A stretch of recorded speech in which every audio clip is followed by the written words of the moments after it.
If you talk to me, baby, then talk to me nice. Being a dog, she's flying tonight. Talking to hoes, I'm way too polite. I got her put some gas in my eyes. She tryna fuck by the end of the night. Feeling low windy on here and ain't right. Buying you things I know that you like. Bitch, I'm a dog, though I don't bite. Gripping this shit with all of my might. I got a couple of demons I fight. Making these plays, I'm back on the site. All of my diamonds, they black or they white. She wanna know me, I'm keeping it light. I could afford it, her dad in my life. Doctor, you out, then I'm back on my flight. Keeping it P, I'm pushing this pipe. D12 a demon, I'm running these lights. I can't believe that she fit in them tights. Buying it once, I'm buying it twice. Swiping this far, don't ask for the price. Texting and red, she say I'm uptight. I got a check, but I'm earning my stripes. Cheating no pussy like that shit advice. Baby, you know I'm not good at advice. Why would I go if I don't get advice? Taking these chances, rolling the dice. Started from nothing, I'm hitting these heights. All because what I be spit on these bikes. Beat a few things inside of my Sprite. Been out of sleep, you in my device. Thought I could trust you with my life.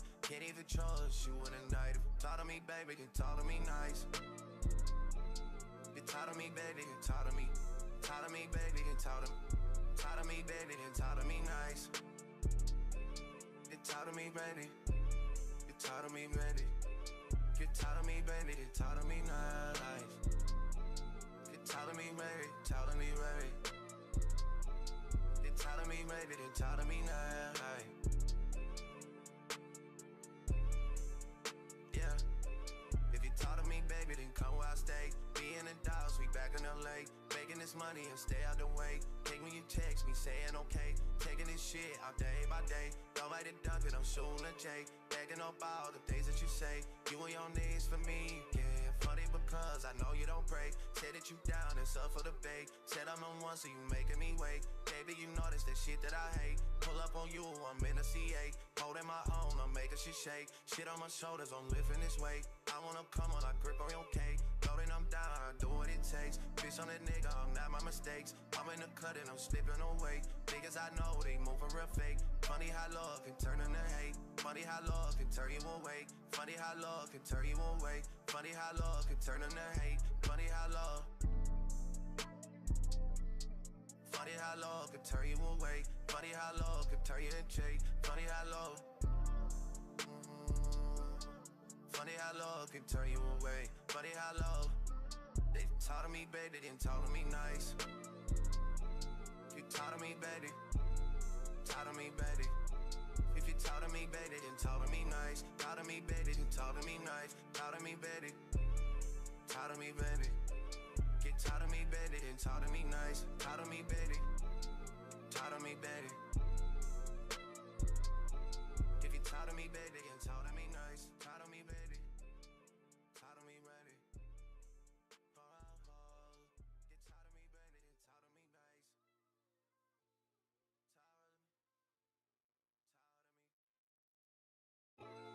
talk to me nice. Yeah. If you talk to me, baby, then talk to me nice. Being a dog, she's flying tonight. Talking to hoes, I'm way too polite. I got her put some gas in my eyes. She tryna fuck by the end of the night. Feeling low windy on here and ain't right. Buying you things I know that you like. Bitch, I'm a dog, though I don't bite. Gripping this shit with all of my might. I got a couple of demons I fight. Making these plays, I'm back on the site. All of my diamonds, they black or they white. She wanna know me, I'm keeping it light. I can't afford it, her dad in my life. Doctor, you out, then I'm back on my flight. Keeping it P, I'm pushing this pipe. D12 a demon, I'm running these lights. I can't believe that she fit in them tights. Buying it once, I'm buying it twice. Swiping this far, don't ask for the price. Texting and red, she say I'm uptight. I got a check, but I'm earning my stripes. Cheating no pussy like that shit advice. Baby, you know I'm not good at advice. Why would I go if I don't get advice? Taking these chances, rolling the dice. Started from nothing, I'm hitting these heights. All because what I be spit on these bikes. Beat a few things inside of my Sprite. Been out of sleep, you in my device. Thought I could trust you with my life. Can't even trust you in the night. If you talk to me, baby, then talk to me nice. You talk to me, baby, then talk to me. Talk to me, baby, then talk to me. Talk to me, baby, then talk to me nice. You talk to me, baby. You talk to me, baby. You talk to me, baby, then talk to me nice. You talk to me, baby, talk to me, baby. You talk to me, baby, then talk to me nice.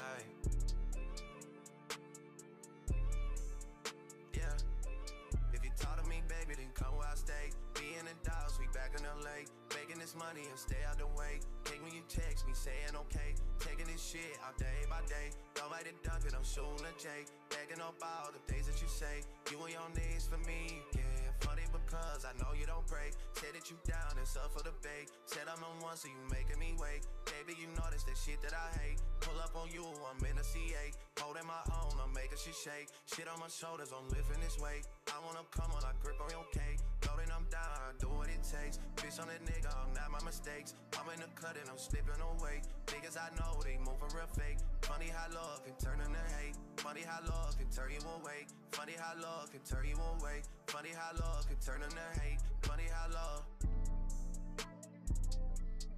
Funny how love can turn you away. Funny how love can turn you into hate. Funny how love. Funny how love can turn you away. Funny how love. They taught me, baby, they didn't talk to me nice. You taught me, baby. Taught me, baby. If you taught me, baby, then talk to me nice. Taught me, baby, then talk to me nice. Taught me, baby. Taught me, baby. Get taught me, baby, then talk to me nice. Taught me, baby. Taught me, baby. If you taught me, baby, then talk to me nice. Taught me, baby. Taught me, baby. Get taught me, baby, then talk to me nice. Yeah. If you talk to me, baby, then talk to me nice. Being the dog, she's flying tonight. Talking to hoes, I'm way too polite. I gotta put some baguettes in my eyes. She tryna fuck by the end of the night. Better low windy on here and they right. Buying you things I know that you like. Bitch, I'm a dog, though I don't bite. Gripping this shit with all of my might. I got a couple of demons I fight. Making these plays, I'm back on the site. All of my diamonds, they black or they white. She wanna know me, I'm keeping it light. I could afford it, had that in my life. Doctor you out, then I'm back on my flight. Keeping it P, I'm pushing this pipe. D12 a demon, I'm running these lights. I can't believe that she fit in them tights. Buying it once, or buying it twice. Swiping this far, don't ask for the price. Texting and red, she say I'm uptight. I got a check, but I'm earning my stripes. Cheating no pussy like that shit advice. Baby, you know I'm not good at advice. Why would I go if I don't get advice? Taking these chances, rolling the dice. Starting from nothing, I'm hitting these heights. All because what I be spit on these bikes. Beat a few things inside of my Sprite. Better to sleep, you in my device. Thought I could trust you with my life. Can't even trust you in the night. If you talk to me, baby, then talk to me nice. You talk to me, baby, then talk to me. Talk to me, baby, then talk to me. Talk to me, baby, then talk to me nice. Then talk to me, baby.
All right. So I got to start off the show with a little bit of a spoiler alert.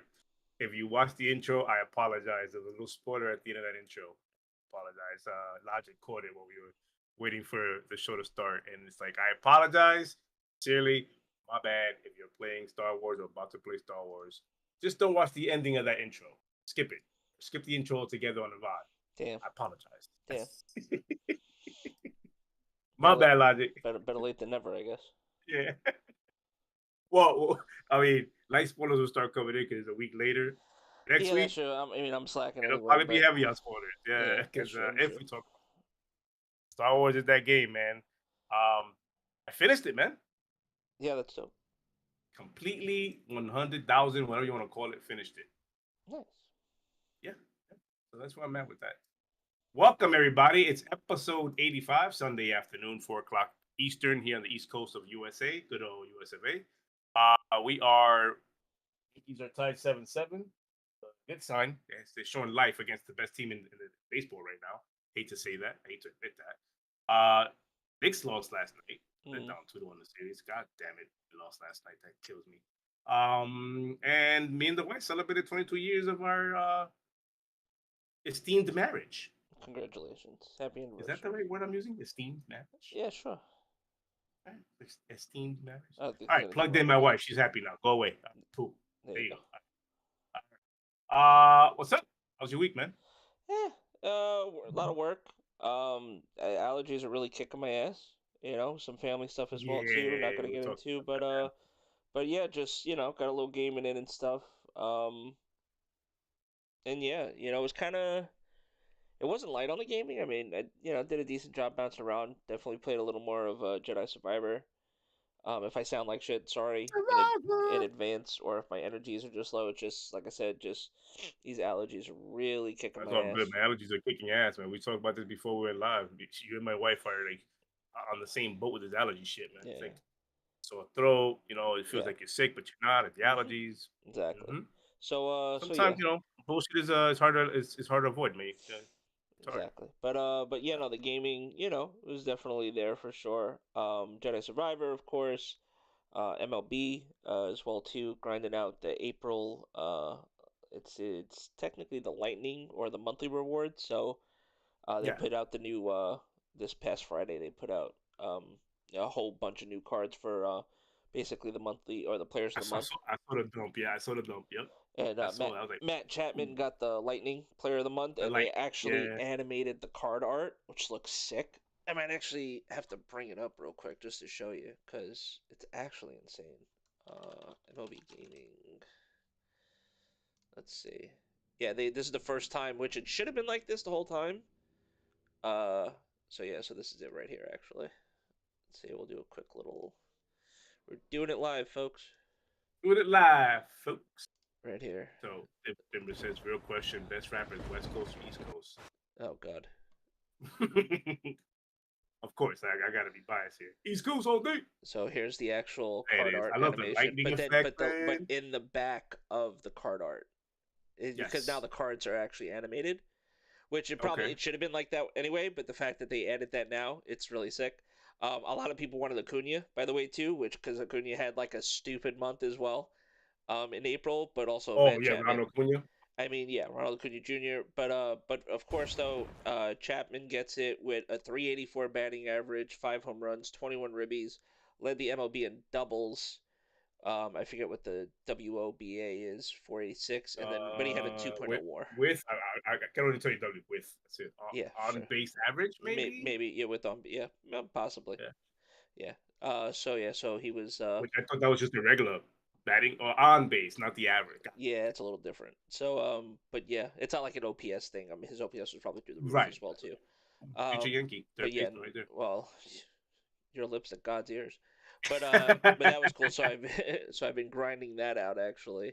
So that's been fun, of course. And they got a little event going on, double XP in MLB as well too, because the season ends in 5 days. So season 2 will be coming out. Oh, and I just got 99 Trey Turner because I finally collected 110 cards. He had a good month too. Well, I had Trey Turner. So I have his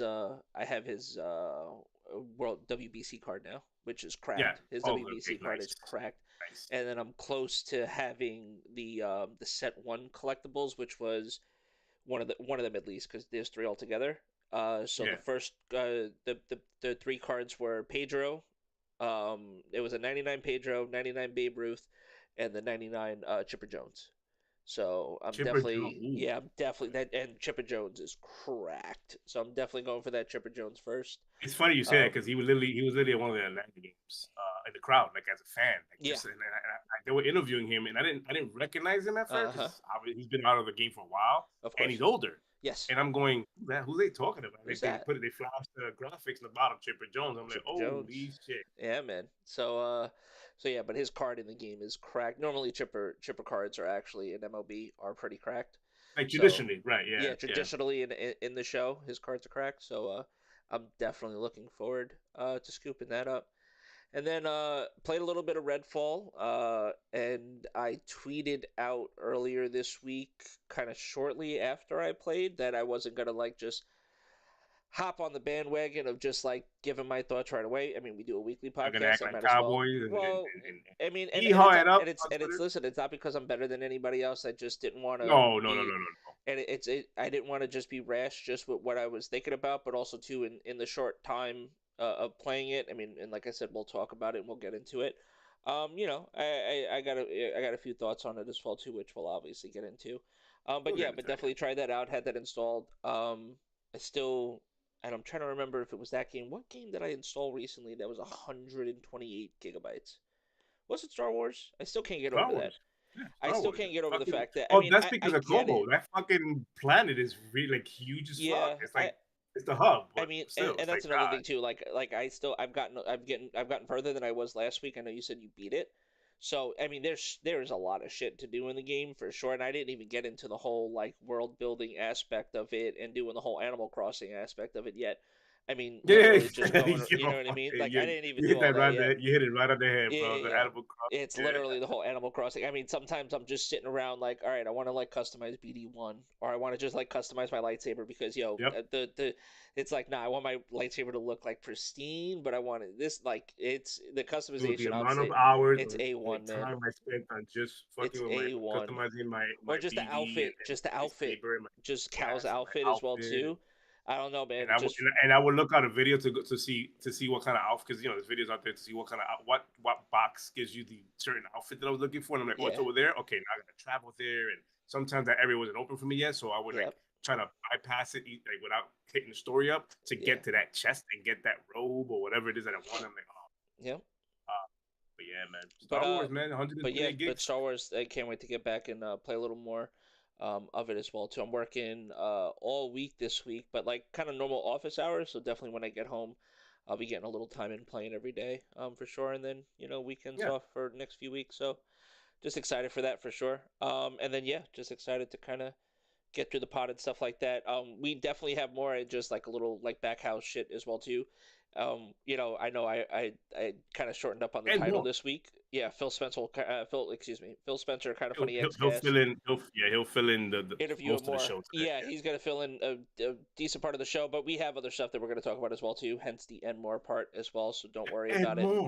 And it ties in. His interview actually ties into quite a few topics that we will be covering as well too. But yeah, man, that was the week. So what was going on with you, man?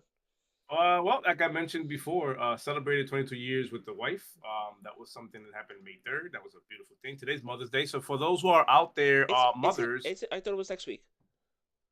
It's the next week. Somebody told me it was next week. So, I thought it was the first. That was another thing I too. don't want to sound shallow, stupid. I don't want to sound dumb. Nothing. No, it's next week. It's normally. I thought it was the first week of May. It is next week, but early. So we're gonna. Oh, it is May 14th. So never mind. Take that shit back. All right, cool. So because normally we don't pay attention to that stuff. Me and the wife just live our day. So there you go. We'll reserve that for next week. Happy early. Happy early 1 week or 1 week early Mother's Day. For all the mothers out there. For all the mothers out there, happy early Mother's Day. All right. Exactly. Going to do that, play Redfall. We'll have our take on that. Yep.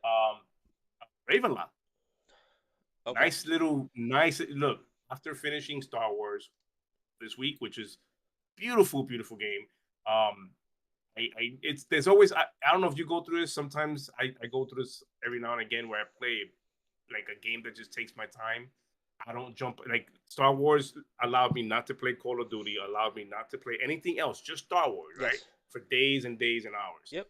And then when I finished it, there's that moment was like, what's next? Mm-hmm. Right? And I always get into this rut where it's like, what do I pop in next to play that's gonna like not take me all the way down notches, but something that can like, you know, like assist me in transitioning to back to my reality of playing COD and all that kind of stuff. And I came across Ravenlock because they came out this week, and I seen people tweeting about it. I'm like, let me try Ravenlock. Well, what sold me on Ravenlock is that it's made by the people of Echo Generations. Okay. The Coco team. Yeah. And I liked Echo Generation. I played it, I finished it. It was a beautiful RPG for me, and I love the animation, the world, the music. So I'm like, I gotta try them because they're that developer. They're indie developer. Popped it in and started playing it, and loved it so much that I even streamed it. I didn't stream Star Wars because there's music and that shit, and it's different things. And I was like, I'm not gonna do all that. And it's one of those worlds where I literally you'll get bored watching me go to every corner. I'm looking for everything, so streaming that wouldn't be an ideal thing. But Ravenlock, I was like, yo, I gotta stream this. This is an easy going, laid back game. You don't have to think 8,000. You know, like you don't have to use your brain cells for it. It's just one of those easy going RPGs where it's a little hack and slash here, little power up there, but everything's is linear in your way, and you know the puzzles are very light. And it was like about if you main it about 4 hours, 3 to 4 hours if you main the story. Pretty good, solid game. It took me about. There was idle times in there, so it said I had like 7 hours in it, but it's like a lot. I spent some of it playing with money. Mm-hmm. We did the old school co-oping since it doesn't have co-op. Obviously, we did the party chat co-op where it's like we were both playing at the same time, and we got to a certain area where the puzzles like, yo, so all right, call that out for me, and I'm over here now. I'll press that button. Like we'll do it that kind of stuff. Yo, we're those gamers. You know how we do. Yeah. I know how we get down, and we did that. So I mean, money's part of Ravenlock. I'm part of Ravenlock, but it's a good. If you're looking for something to like cleanse your palate, or just downtime, or just chill, that's a really, really good game, man. Really good game. It's on Game Pass, so very good, solid game. I enjoyed it. I had a couple of people come out to the stream. I think Timber came out to the stream. Nice. Lemon came out to the stream. He watched it. I think Shin, if I'm not mistaken, came out to the stream. I'm not sure, but a couple of people came out to the stream and watched me play it. And hopefully I convince you guys to try it out at least. It's a really good, solid game. So I played that. What else? Finished Star Wars, as I mentioned. Oh, the new dashboard. I got the update for the new Xbox dashboard. That's which because I would have known. You're on the thing. On that ring thing, alpha, whatever that's called. But I would have. I mean, I get the updates. It comes across at 6:30 every morning Eastern time. Like literally on cue. I could be playing at that time. And it'll be like, yo, sorry, we gotta update you. Yeah, that's a scary thought. If I'm in the middle of a ranked game for whatever cracked out reason at 6:30 in the morning, like on MLB, and that thing comes, I'm raging. It'll fuck you. It'll fuck you. Raging. Oh, it'll literally be that. I think that's probably why I just won't have Alpha Skip turn. Yeah, I'm literally raging. I'm not throwing a controller, but I'm fucking raging. When it comes to Star Wars single player games like Star Wars or whatever, Ravenlock, it's okay because it quick resume. Which, by the way, I still say it's voodoo magic because it'll update, and then when it comes back from the update, I'm quick resuming right back into the game. Like it didn't mess it up. I'm like, oh shit. Yeah. Obviously, multiplayer don't do that. It's multiplayer. It's live. But yeah, did the update, got it back. I don't usually look. I'm on the ring, and I don't look to it. I usually get ring information from Twitter, and I started seeing Twitter peeps like, oh, the dashboard looks good. It's smaller icons. I can see the wallpaper, and I'm that gamer is like I played so many games for me to care about. Notice, not care. I didn't say I don't care. Funny. I play I'm not in the dashboard. The only time I'm on the dashboard is when I'm doing my rewards. And that's when I first log on. I do my rewards, move on, and play games. I'm not in the dashboard long enough to even realize whether there's ads on there or I can't see my wallpaper. Like, it's not. I know there's a lot of games out there that they care for that, and rightfully so they should. Yeah. But I'm not that. I just, it's like, okay, cool. Right? If it wasn't for Twitter, I would have noticed. Like, they started talking about it. I'm like, what? And I look, that might have been the update. I look, sure enough, the tiles are really small. You can see the wallpaper, and I'm going, cute. All right, Star Wars.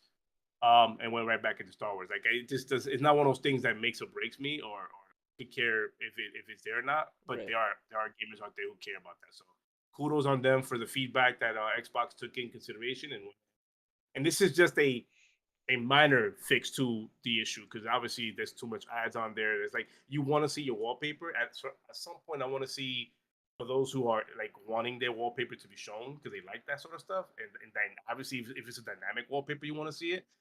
I wanted them to get to a point that when you're like you can either press a button or when you're idle long enough that those tiles kind of go transparent. Yeah. So that you can see the actual wallpaper, you know. But yeah, that's been the week. Played some Redfall, which we talk about, and I played some Redfall. Like, oof, that session was long, but with the boys, with shout out to Money and Reborn, who we did a long session on Redfall yesterday, and got a better view, you know, on how I am gonna opinionate on that or how my commenting on that will be with the Redfall discussion we're about to have. But that's been my week, man. Nothing. Oh, and what's the other thing I wanted to say?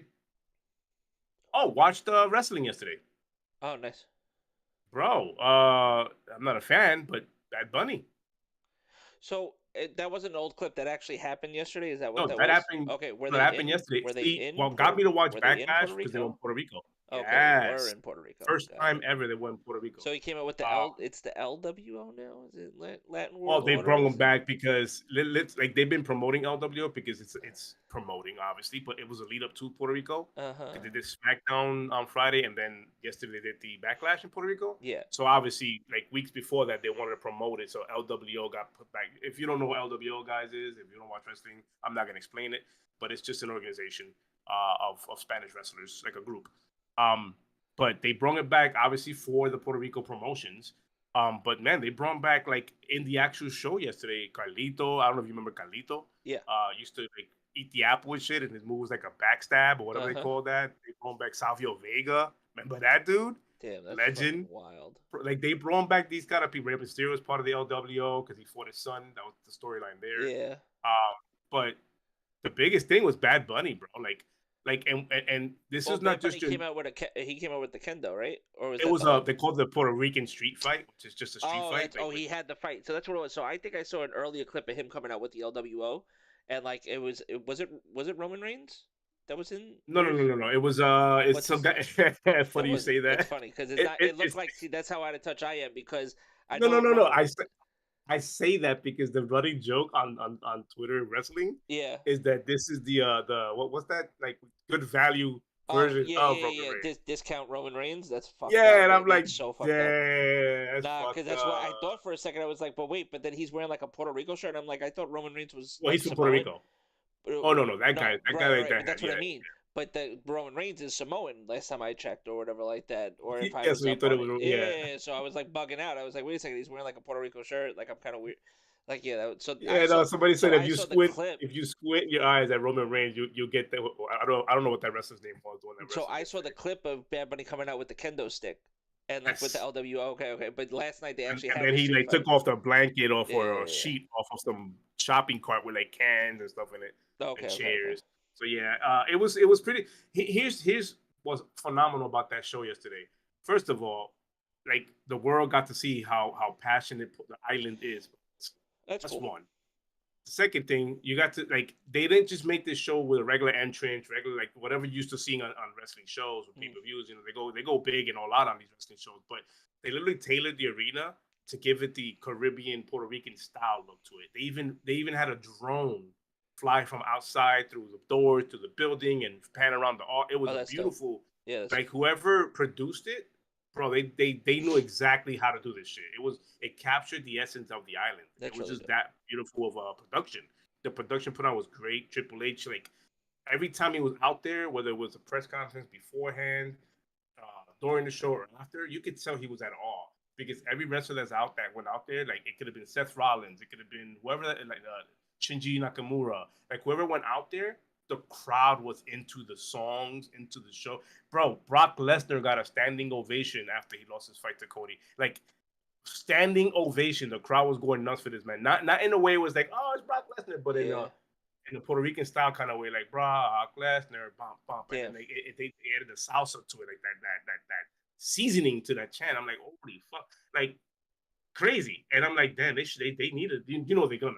But I'm like, they need to go there more They're often. gonna be This is going the back there. first time they They're go gonna on be a scheduling Caribbean raw. island. They're gonna be scheduling Raws and shit like that over there Oh, now. Watch. every week it'll be Shit. like at a certain point, Triple H and McMahon, whoever runs that place now, it's probably like, yeah, we need to Yeah. come here more often. Like we sold a lot of merch, Yeah. a lot of merch. But there was this one female wrestler, also Puerto Rican, which is cool because the show was highlighting Puerto Ricans a lot, and I love that. Um, but like this one wrestler, I forgot her name. Her last name was Vega. I don't know if she's related to Savia Vega, but her last name is Vega. Okay. Came out, her hair red and white, and some blue in it. But she had her like how they have the capes. Yeah. She had the robe on, and she extended her arms, legit Puerto Rican flag on the fucking cape. That's dope. On the whatever you call that. I'm like, oh my god! Like, and then the crowd went nuts. Yo soy boricua, pa que tú lo sepas. Like the whole crowd starting like did that to her. Yep. She cried, bro. Like, she started crying because she felt that energy. I'm like, oof. That's dope. That was powerful. Powerful moment Man, for her. looks like I'm logging into Peacock later on, man. It was good. It was a. I've not watched wrestling quite some time, like consistently at all. Like I'll pop in here and there just to get to the storylines. Yeah. And it feels like every time I do, it's like, okay, that storyline's been ran before. I know exactly where that's going. Yeah, So it's that's the only thing. It's like sometimes it's like, oh wait, because the newer generation hasn't seen it yet, but that older generation that's still a fan. right. But I'm like, the older generation, so it's like I know where that storyline's going. Yeah, like I know how that's. I'm still waiting for them to marry off, like well, they can't marry off like Stephanie McMahon again, but it's like, you know what I mean? It's like somebody's gonna get married. Yeah, somebody's gonna like, exactly. Fuck, man. It's like, oh, I know that's going. That's gonna betray that person, and they're gonna the faction's gonna break up. Blah blah blah. So I'll pop in, see that, and go, okay, I get it. But with shows like this, which is different, I'm like, okay, I gotta watch it. So I popped it. I popped in. I'm like, oh, I had it on the side screen on my second monitor while I was playing Redfall with these guys. Cool. I'm like, damn, this is a solid show. Like, and again, I'm not a fan of Bad Bunny. Yeah, you know this, but the man is an entertainer. I can't take that away from him. He's an entertainer, bro. Like he went out there and you've seen celebrities go out there and do shit, and it's like you can tell, it's like, it looks so weak.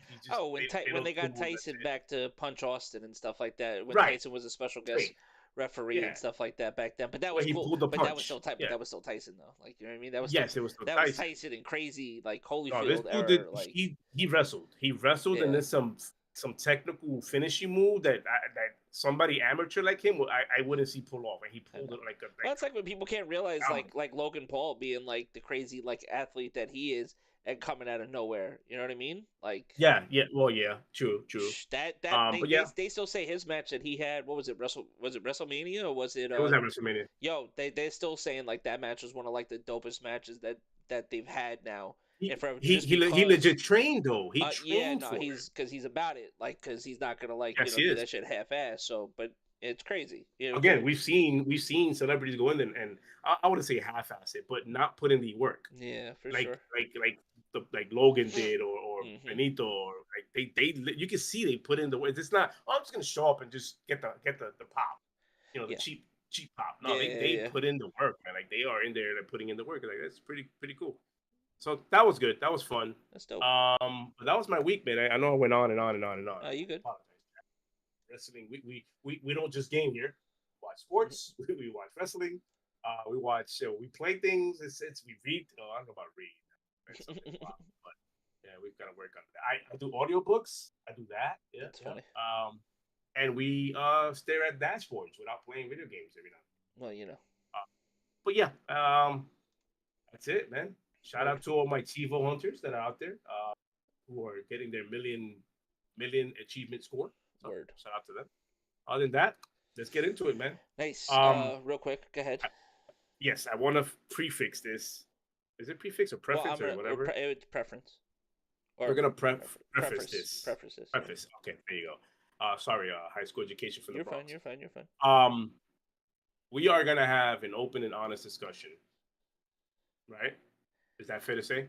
Yeah. Oh, yeah. Absolutely. About Redfall and the conversation Phil Spencer had with KindaFunny. Yes, with KindaFunny. Yep. It's gonna be an open, honest discussion. This is not gonna be. We're not gonna dogpile. Nope. We're gonna be toxic in our takes. We're gonna We're gonna be logical about what we talk about. See that logical. What we talk about, and you're gonna get our way as you're used to, our brand of how we speak about things and how we discuss what's outside of the video game as far as playing the actual video game and the noise that happens around it. So we'll have that discussion honestly and openly. Hopefully, you guys will stick around to listen to our takes and how we feel about things. But yeah, with that being said, what we got? Redfall has released from Arcane Austin, and it's been a tough release week for that, coming out to low reviews and a lot of disappointment from many fans. Can you talk about that? What is your thoughts now as we head into the first week of this game being out? Yeah, man, I'll start. I'll hit Redfall, but I'll just say all up.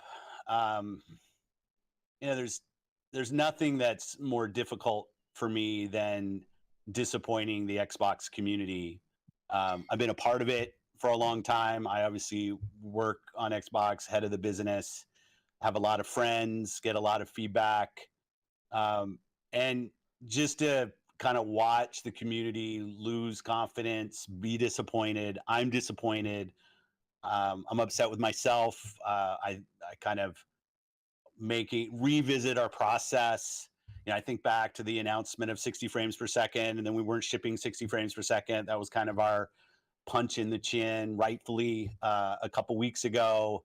And then seeing the game come out, and the critical response was not what we wanted. And it's disappointing. And so, kind of pick myself up. What can we learn? How can we get better? One thing I'll fight is kind of what went wrong. There's clearly quality and execution. I don't want to jump the gun just yet. I kind of want to pause it there. Definitely. So I'll pause it there. So, I mean, listen, they open right up. So, and also before that too, they talked about ABK. In the beginning of that, listen, guys, like we're the Sensei's Thoughts podcast. I'm grateful to KindaFunny and XCAST. Like we're gonna talk over this. Like, this was an important interview. That's why we're showing it here, and we're gonna kind of break down what he says, but it kind of goes into what we want to talk about. If you guys want to hear what Phil's thoughts were about ABK deal, and when they asked him, it's in the first part of this clip around. Yeah.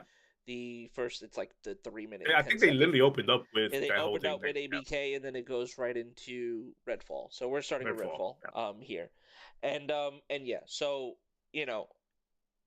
our experience. So you heard Phil, obviously being disappointed, rightfully so, and also just taking that accountability, and also for himself because he is the head of Xbox at the end of the day, right? Even though this came out from Arcane Austin, it's under Bethesda. Bethesda is a company that's owned by Microsoft, but it's under the purview, but they still operate autonomously, okay? But there's still checks and balances, there's QA, there's a lot of things that they go into in this interview that we're going to go over. But before we even get into that, we're going to talk about, I'd like to talk about our experiences. So, Kills, if you want to start real quick.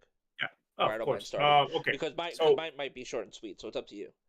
Yeah, I mean, mine is a little longer. Go for it. Because I literally had two experiences with Redfall. Go for it. All right, so my first experience with Redfall was solo. I did a solo play. And what you saw in the beginning on the intro, that was my solo play. I did about an hour and a half. Well, I would say like about an hour and 15 minutes. Let's say an hour and a half of solo play.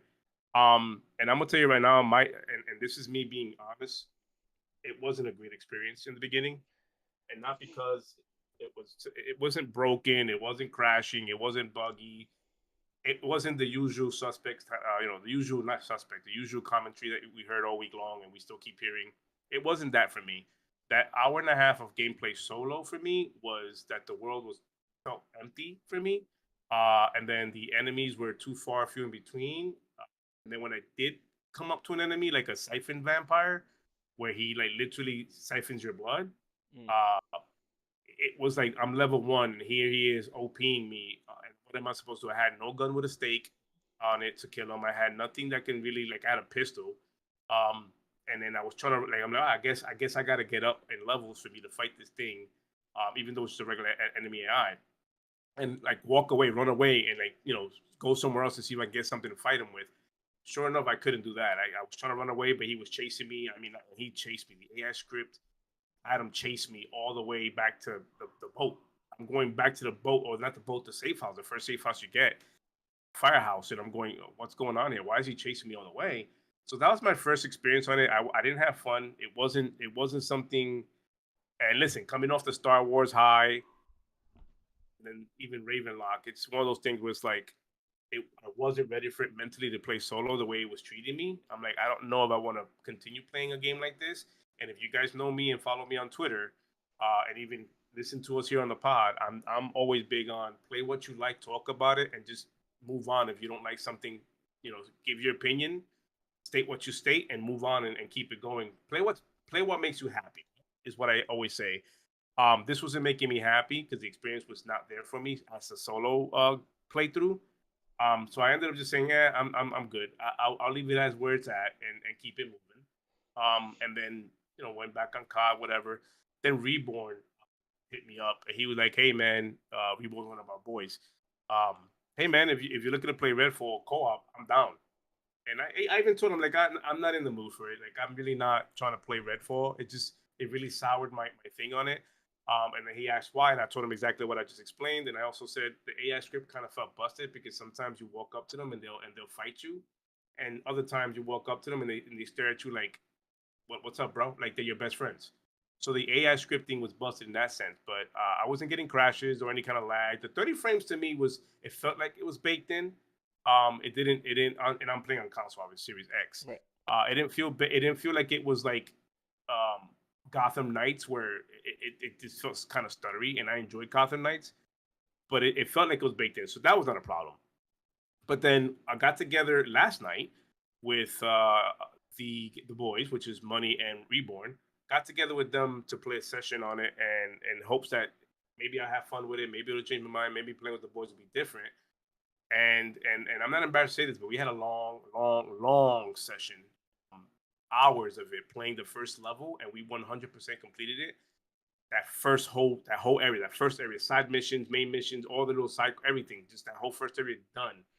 And we moved on to the second area, and I can honestly say in that first area, after doing all that work on that first area, we had no crashes, no bugs, no nothing, and the gameplay was a lot funner because that was with friends, and we had a lot more fun. And obviously, naturally, when you're playing with your friends that you've been playing with for years, you do comical stuff in the game where it won't affect you as much. So I was sitting there I was playing as Layla, which is the chick that has the telephone booths and the umbrella. Yeah. As a telepathic move. So I was throwing while they were looting, I would throw a telephone booth under them so they could fly away. That kind of stuff. Yeah, just I was trolling. Yeah. So having fun in that sense. Yeah. And we did a lot of progression in that first area. So the experience, I would say, between solo and co-op, vastly different. I know the game was built solo, but it feels more natural in co-op to play the game more natural in co-op. So that was a beautiful. I felt that co-op experience shine a lot more than the solo did. But it's still the same issues I felt from the solo experience, which is empty worlds. Literally moving from one zone to another felt like it was like a lot of walking. Even though you got fast travel, but it felt like a lot of walking. And then when you hit up enemies, unless you're in these I don't know what they call them, but like the vampire hives, I guess you call them. Yeah. Unless you go into these worlds where you go away from the main area and you go into these worlds with the vampire hives, unless you go into this area, there's not much challenge when it comes to the vampires when you're playing in co-op. Like it didn't feel like it scaled up. Like it felt like it was the same enemies from my solo play. It didn't scale up. So we were like dominating these vampires like nothing and just beasting it. The first boss of the first world beasted it. Obviously there's three of us, so but I felt like maybe how Destiny scales up when you are doing raids. Yes. This didn't do that. It didn't feel that way. So there's that. But my overall fun on it, co-op, phenomenal. It was amazing.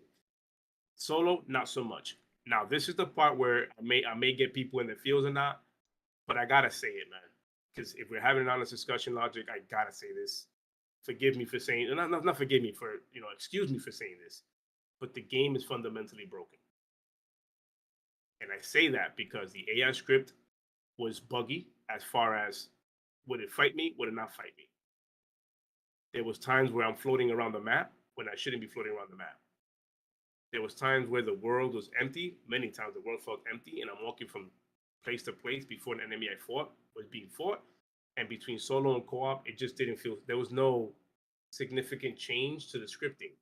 It's the same exact game whether you play solo or not. in that sense, it's fundamentally broken. The game is beautiful. The game runs well. But when I say fundamentally broken, that's what I mean in that sense. The game, I think, as far as delays go, I don't think it should have been. I mean, I don't think a delay would have helped it. It would. I mean, it already got delayed a year. I think the biggest thing here for me as a seller, and I've been vocal about, and I spoke to this before we went live. I've been vocal about setting a price to someone's value. They oversold the fuck out of this game. But for me, if I'm working 40-hour weeks, 8-hour shifts plus, and you're asking me to pay $70 for something like this, that's a hard sell. Yeah, it's a hard sell for me. Well, thank God for Game Pass. Thank God for Game Pass, which we preach that, and that's why Game Pass. Yeah. That's what Game Pass shines. Not that it should be an excuse for that, but you know what I mean. It ended up actually being that. It's like, well, gee, like imagine if you're on the other end of that spectrum and you ended up paying $70 for this.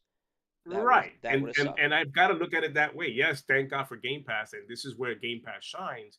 But there are gamers out there, and we cannot say, oh, because of Game Pass, your experience is so lame. No, there are people out there who don't want to rent games.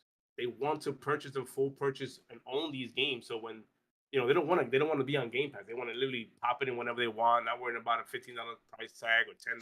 They don't. There are consumers that consume games this way. Let's be honest. And $70 is a hard sell for me. I think $20 to $30 would have been a good sell. And I know I've seen this take go around on the Twitterverse, but even early access would have been a perfect fit for this game. It just feels like the game is not finished in the sense of the AI scripting and the way they are spread out over the world. Maybe they can add more enemies in post patches, but being honest here, I don't think a patch can't fix what's fundamentally broken. Yeah, is where I guess where my take goes.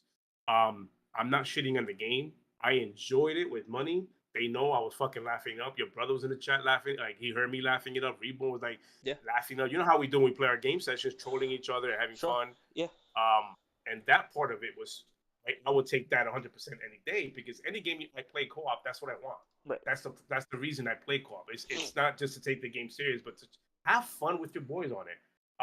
But I can't say that for everybody, because not everybody has that. Right. You know, there's a lot of gamers out there still that won't play co-op, that don't want to touch co-op. Just like we had the issue with Halo, and I have to wait for co-op. The game's unfinished. Yeah. Those they're players that don't want to play co-op. They play solo, and to them this was supposed to be that experience. And I don't know how you get around that price point with a game that's fundamentally broken. I'll say that. That's my experience. With that being said, we have a session tonight again, because we are planning on continuing playing the game. We have fun with it. Yeah. Because of that fun I had with those two guys, I will continue on playing it. But I would not play this game solo. I would not. I would literally want to play this game on anytime like my boys are on and they want to play with it, play with them. But it's not a good solo experience, and that hurts, because this game was built on solo. Like, that's what they've been preaching, right? It's not a co-op game. It's solo first, and then co-op is just the icing on top. Right. It feels like it's co-op with the solo being. I can't even say icing on top. I can't say that. So that's my take on it. Nothing too crazy or anything, but it has to be. It's how I feel about it, you know. And I'll end it with this: we need to stop. And I've always said this and preached this, but we need to stop talking to each other as if your experience is invalidated because my experience is better. It just needs to stop. There's two sides to every coin. Your experience is not my experience. If you did not like it and you expect more, that is definitely your choice. Yep. You're paying $70 for it, or $15, or whatever you're paying for it. That is definitely your opinion, and you should have that opinion. Well, as a consumer, you should definitely be able to entitled to your own gaming taste and stuff like that. Because ironically, like, your gaming taste probably isn't going to be the same as somebody else's. And yeah, I guess we should have, to your point, Kills, that there should be certain levels of expectations when you're getting a game. But I also think you made that point too when you were just talking about it, is that. And I'll kind of go into it a little bit as well too. They oversold this game, and when you're billing a title as a AAA title and it doesn't deliver on that AAA aspect of it, I think people are going to have those reactions. But yeah, people shouldn't clown other people for having a good time with a game just because they had a shitty time with a game. it sucks that you had a shitty time with the game.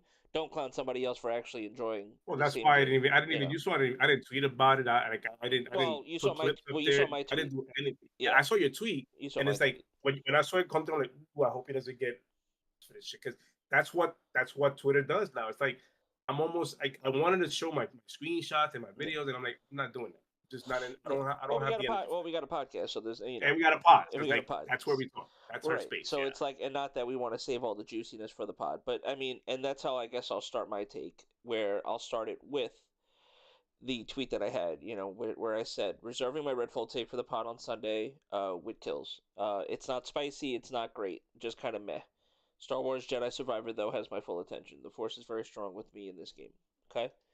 So that's where I was left after. Yeah, that's literally where I was left after my experience with Redfall. I downloaded it, I played it the second I was able to play it, and I jump in I'm in a party chat at that point, or Discord, with my brother at that time. I load in, I'm in the ship. I get a hold of the settings. Here's my okay. Actually, now that I'm actually remembering it, okay. Before I could even log in, here's my. I'm laughing because this is how fucked up this was. Okay, on PC. Okay, so everybody with this whole PC master race and Bethesda and Xbox, they only care about PC players now. Eat a dick. All right, because ready? Okay, they make you log into your Bethesda account. Bethesda used to have their own PC launcher and stuff like that. They make you log onto your Bethesda account.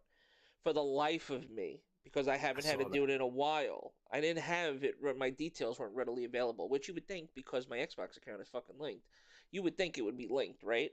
So there I am, trying to just get through, sign in, and it's not taking my sign-in credentials, whatever. I'm like, all right, I'll fucking sign in later. Like, when I think it was what IO or what with what's the other game that makes you do it? Fucking Hitman. I think at one point made you do it, but you could sometimes you could skip that shit. You can skip it and come back to it later. All it means that they're not going to be Square Enix. They make you sign up in the Square Enix on games for Square. You could skip that shit, the email and stuff like that. You cannot bypass the opening screen in this fucking game. No. Unless you log into your Bethesda account. What the fuck?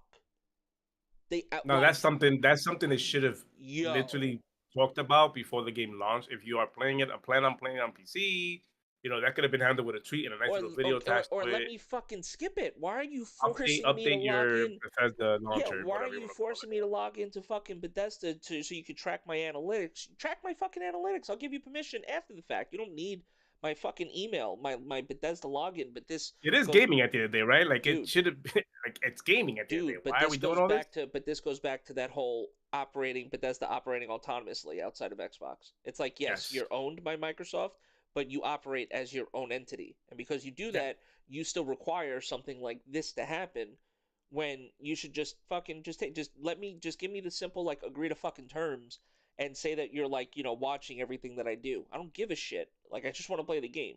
So that was, for me, that was like, what the fuck? That's kind of weird, too, because you think of, I'm on console, and I didn't have to go through all that, but and this is what, and my brother was saying, I couldn't record it, but my brother was in the party with me. It was me, my brother, and Legal. And my brother's listening, he was like, yo, what the fuck? And I was like, bro, I can't play this fucking game. He's like, what do you mean? I'm like, I cannot get by this login screen for Bethesda. It's making me... I had to go reset my information and fucking log into my account. And my brother was like, wait, they don't let you skip it? I said, no. So, I finally get into the game. I put on FSR 2.0. Insert the SpongeBob meme. 3 days later. It took a minute. I don't know. I wasn't counting, but it took a little bit. So I was already like, all right, whatever. I'm in it now. I'm going to play. I'm in it. I didn't see nothing online. I didn't see anybody, no reactions. I'm going in it cold. I wasn't reading like, oh, people are shit. I wasn't reading nothing. I'm going. Which I always say that's the best way to go into anything you do. Like, don't like you don't want to like. And even if I did, I wouldn't. But I'm not the type of person that actually has that wrapped around in my brain. Like, oh, this person said it was bad, so it's gonna be shit. I didn't see the skill up. Fucking like, oh my god, I can't recommend it. I didn't give a shit. I'm gonna go play the game. Right? Cool. It's on Game Pass. I'm gonna go play it. It's a looter shooter. I'm gonna go try it out. Fucking load into the game. I'm in FSR 2.0 on not quality, on performance. Okay. Everything was like set to like epic and fucking the highest like quality. I've lowered that down a little bit. Tune down the shadows. I'm getting in. I don't have a frame counter on. I didn't care. I wasn't counting frames. I already know I'm getting at least 60, maybe a little more, whatever. And it was running pretty good. I go in. I'm in the boat. I'm trying to figure out like if there's any hidden stuff. It was a little room. They got a gun. Got into that little room, whatever. I get out the boat, right? See the tidal wave, the sun. I'm like, wow, that's like a really bright sun. And it's like looking, and it's looking. It was a very bright sun. I feel like the vampire.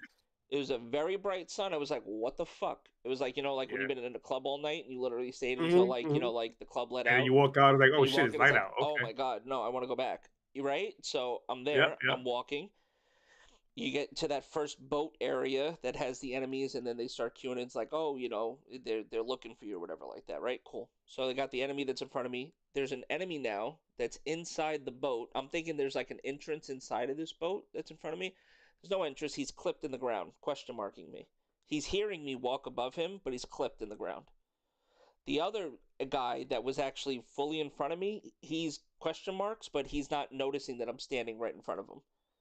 And then I jump over his head, and he does a fucking moonwalk.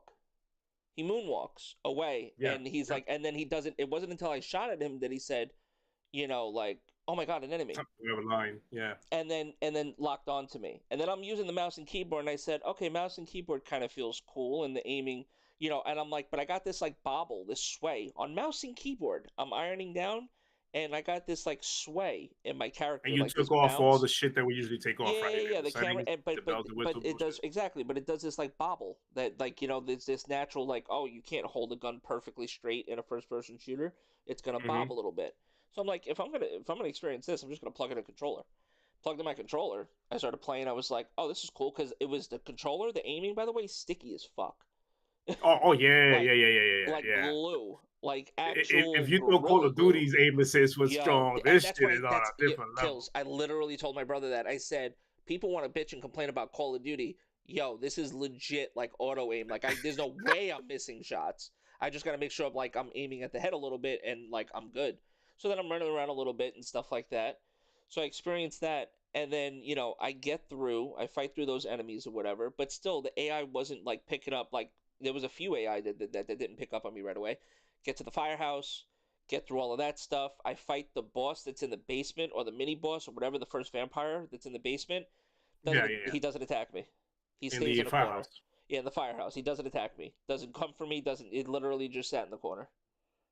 That's the AI script that I was talking about. He just sat in the corner. I'm like, all right, cool.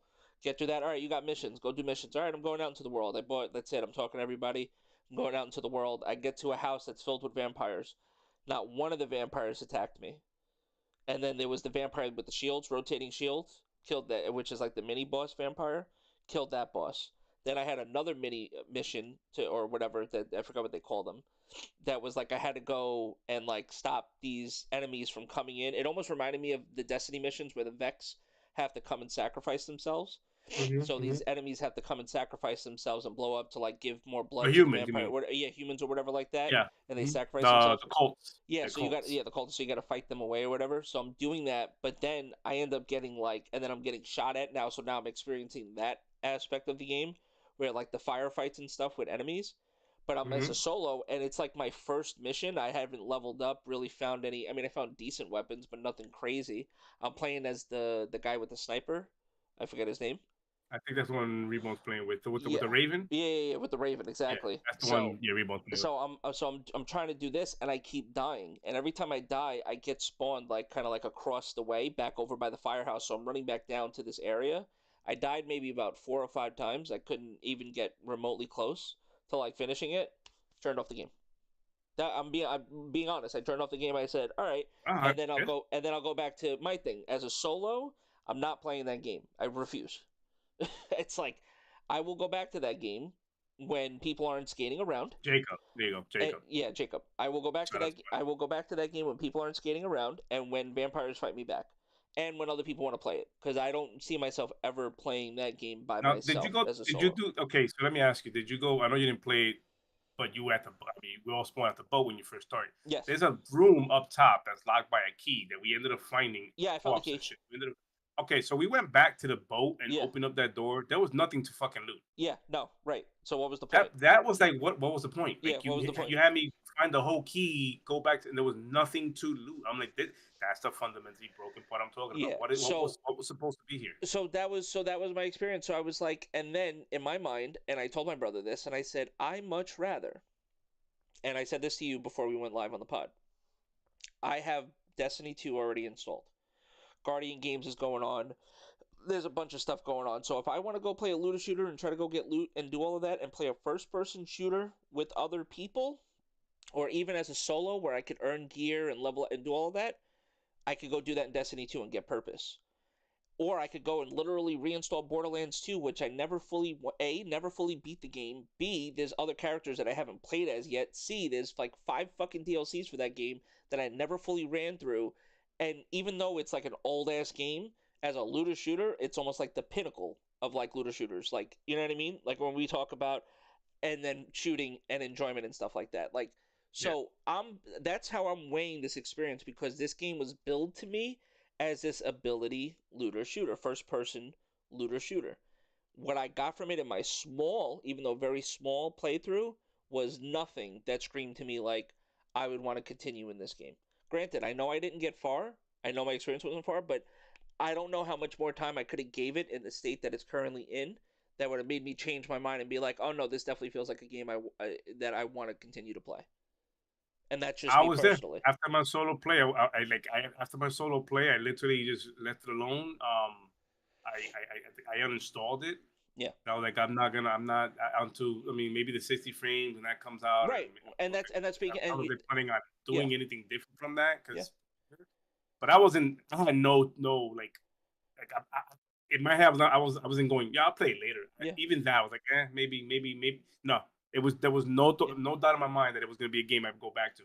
I was like, nah, I'm good. I had to restart the game because in the menu, for some reason, my game locked up where when I would pause the game, go into the menu, I couldn't access any options in the menu. Oh, that was money. Money was going through yesterday. So I he couldn't press the B button. Yep, nothing. Exactly. Yeah. Yep, that happened. I got that same. It was the A button, right, Money? Yeah, it was the A button. And most of that game, you got to press the fucking OS B. You got to press B to like dismiss messages and. I literally had that bug happen to me, and I restarted and I went back in, and obviously I didn't get the bug to happen again. But I had that happen to me. So once again, that was just another thing. I was like, yo, I'm just going to chill. I thought that was a co-op thing, but you were doing it on solo. Solo, that happened to me. So, yo, if, once again, it's on Game Pass, I'll be able to go back to it. When they do it needs to get the Cyberpunk treatment. Like, get a couple of passes through. Let me not have games that I much rather play, and that'll be a good game to go back to and mess around with and go back in and play and stuff like that when I really have nothing else to play. But don't care. It's crazy how you mentioned Cyberpunk, because that was part of my thought in this whole, like to myself. I'm going, I need this developer, if they're really serious about this game being what they want it to be, I need this developer, like these guys at Arcane, to literally do what they did at CD Projekt. Yeah. Where they literally like came out and was vocal about we are gonna fix this, we're gonna make it right, we're gonna make it better, we're gonna put our heads down, we're gonna trust. I promise you, we're gonna try and to get this to where at the level that we showed you. There's more of this interview. There's more of this interview that that we'll go through at the end. But as far as our takes, you know what I mean. That's pretty much that. That's like my sum up. Pretty much it. Yeah, that's where it's at with that. Yeah, but yeah, I was not gonna go back and play this game on my own until these guys just started to say, let's go play it. It's like, all right, cool. Even Money was like, if y'all gonna play it, I'll download it. So he ended up downloading it. I will attempt to play this game again with other people. I will not play this game by myself. And like I said, but when other games come, when Diablo comes out, dude, it's like that's another thing too. It's like if you got shit coming out. Like 2 weeks. If I get like a 2-week patch and like that makes it playable, like 2 weeks from now or whatever, and that fixes some of the issues that it's having, and that at least like wakes up the AI, then I'm down to like run it and try it again. But I think this is going to be that game. Whatever patches they do to it, 60 frames and whatever else they decide to do to it, it's going to be one of those games that like 5, 6, 7 next console cycle that we get.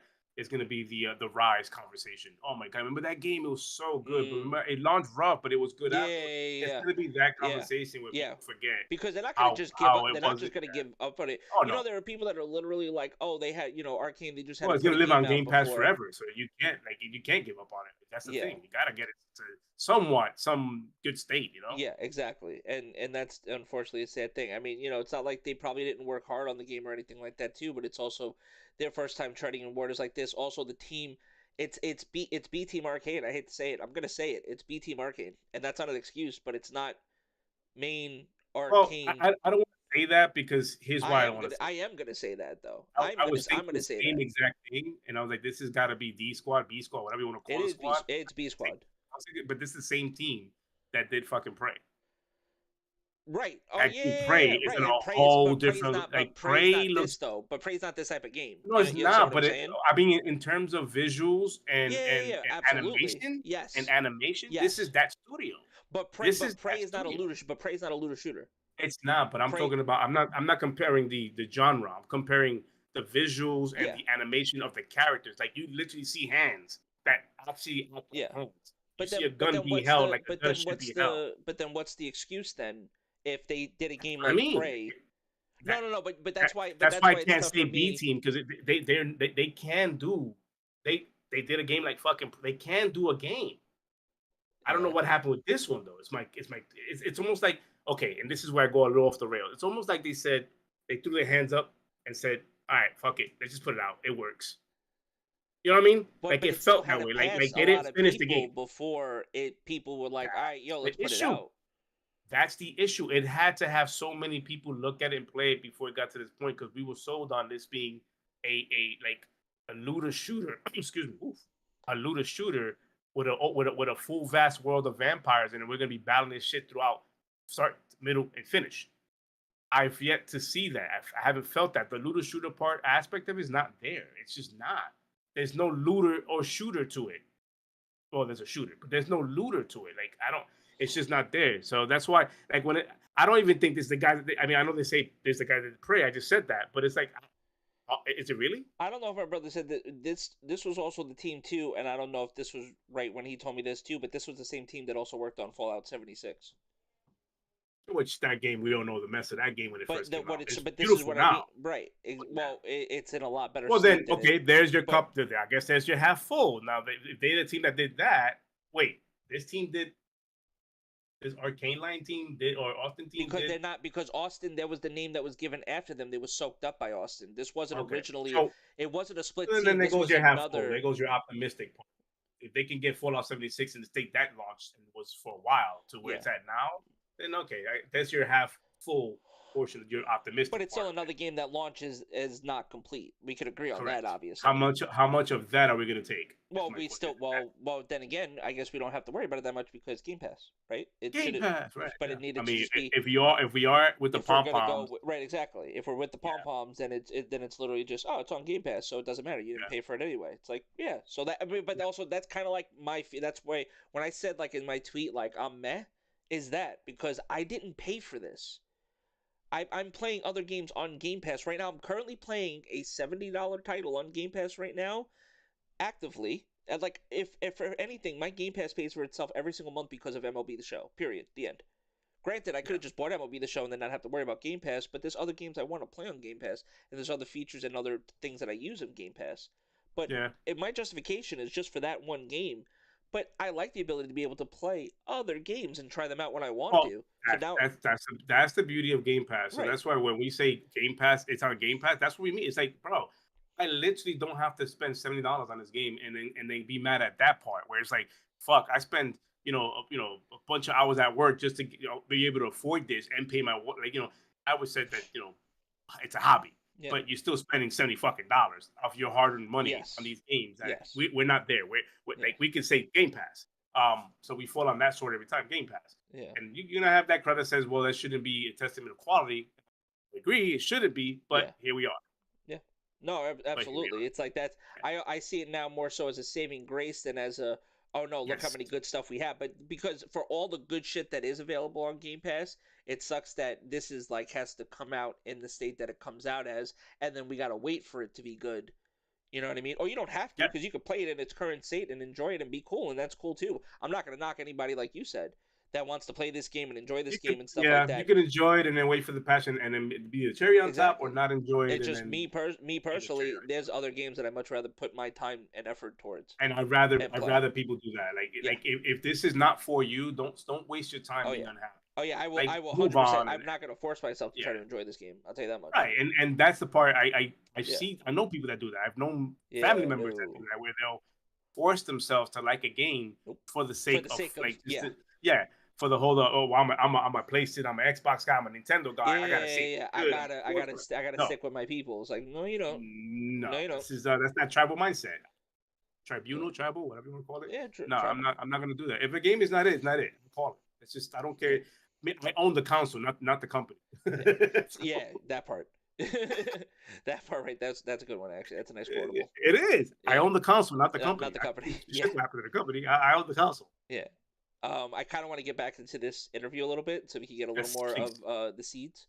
But yeah, that's more or less like just our takes on Redfall, and we're gonna hear more about it from Phil's perspective, and we'll talk about that as well. Yeah. So. And things that we can do. But one thing I won't do is push against creative aspirations of our teams. Then a lot of people will say, hey, you've got teams know how to do one kind of game. Just force them to go do the one kind of game that they have a proven track record for. And I'm just not a believer in that. Maybe that means I'll underdeliver for some of our fans out there. But when a team like Rare wants to do Sea of Thieves, when a team like Obsidian wants to do Grounded, when Tango wants to go do Hi-Fi, when everybody probably thought they were doing Evil Within 3, I want to give the teams the creative platform to go and push their ability, push their aspirations.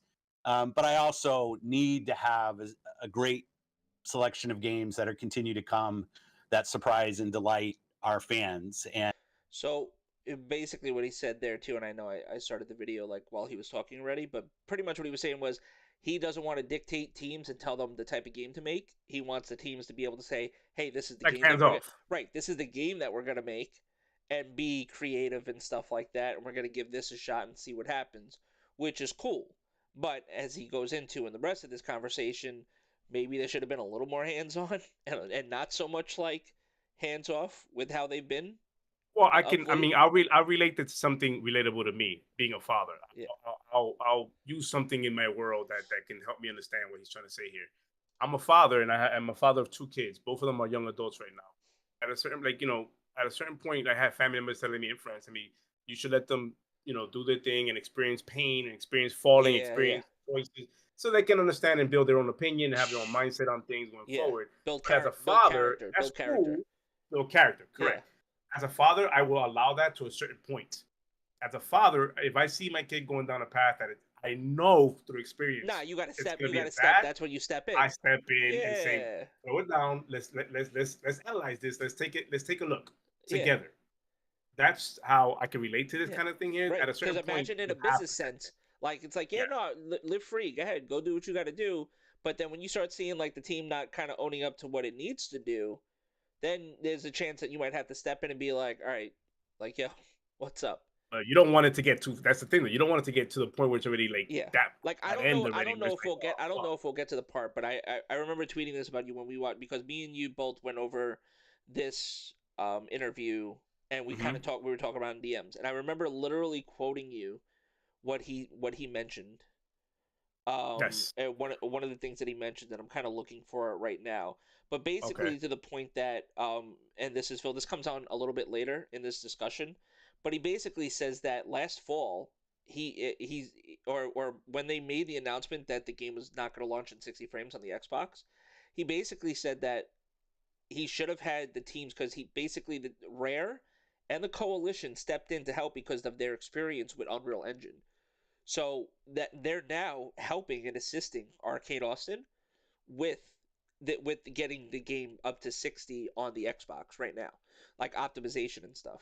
But what he said was he should have had them there, or should have had them helping from the fall, and not when they just made that tweet a couple of weeks ago. Right, because they went from Prey being the Cry engine to the Unreal 4. It's Unreal 4 they use for this game. Exactly. Yeah. So, and basically, so he said like the help should have been there prior to this announcement versus, and like I said, I'm not sure if we're going to get to that or not, but that's why I wanted to make that statement because it's like the realization, I guess, was there. Obviously, it's like, and we have teams that could help that have experience with Unreal Engine, duh, like Coalition, duh. But it's like, but in the Especially same sense, Coalition. it's like, but look when you got them going. Now it's like, what do they call it? Like a crisis mode. Now it's like crisis. Yes. It's Yeah. crisis mode where it's like, oh shit, like, oh, we're not shipping at 60, even though the box says that we're shipping at 60. That's another one. It's Yeah. like, That yeah, they couldn't be bothered to change that box thing. It's like, how, wow. yeah, it's like, yo, that's crazy. Or put Yeah. the sticker on it. It's not even that they changed it. They put the little white sticker on And it. I It's like, told you this. They got to be yo, careful with shit like that because there's going to be a hungry ass lawyer out there that's trying to make a name yeah. for themselves and harp on that with a civil lawsuit saying, Yeah. bro, it's So false the advertising. direct quote was people from Rare and the Coalition to set up 60 FPS game plan, but realized it needed to be done last fall. That was Phil's realization, not Xbox, but his realization that this should have been in place in the fall, not now. But Yeah. maybe the game. But once again, too, it's like, are we playing? Like, I mean, does everybody have dev kits in their house? You'd hope, right? You'd hope that that Phil has an Xbox dev kit where they're shooting him over games and stuff, and he's playing whatever latest iteration of it. You know what I mean? And it's like, Yeah. maybe he had a version of the game that was running at 60, but maybe But was see, it's a vertical that's the slice. weird part Maybe he because it's had like the vertical slice that was running at 60. you had YouTubers go out there and play the game, even though it's PC, and Sure. they Well, enjoy it. It almost feels like they yeah. play something different. Yeah, that part right there. Whatever iteration of the game that they played, they were like, yo, yeah, this is gonna Yeah. be kind of dope. And then it comes out, I it's like, forgot who said it that went out there. I forgot. I gotta find it, but they said Yeah. that like what they played at when because they got invited as well. What they played there versus retail version. yeah, They were like, I don't know what I'm playing. This is not what I played. which is wild to Like, think about. I Obviously, gotta find that, but it's like, what did I play there versus this is not what I played. This is literally what I like, and that got me concerned. I'm like, whoa, what happened there? yeah. And that's something they got to be careful with that type of shit. And again, wow, what happened there? It's like, but yeah, So yeah, man. So I'm gonna play this a little bit more. And we under-delivered on that, and for that I apologize. It's not what I expect, not what I want, but it's ours to deliver. So following up on that, Phil, so again, I appreciate the transparency on that, but there is a second component to this. And as you may or may not know, I talk to a lot of people in the Xbox community because I want to understand, what people are excited about, what they're frustrated about, things like that. So kind of sticking on this conversation about Redfall, but it's kind of a bigger general question as well.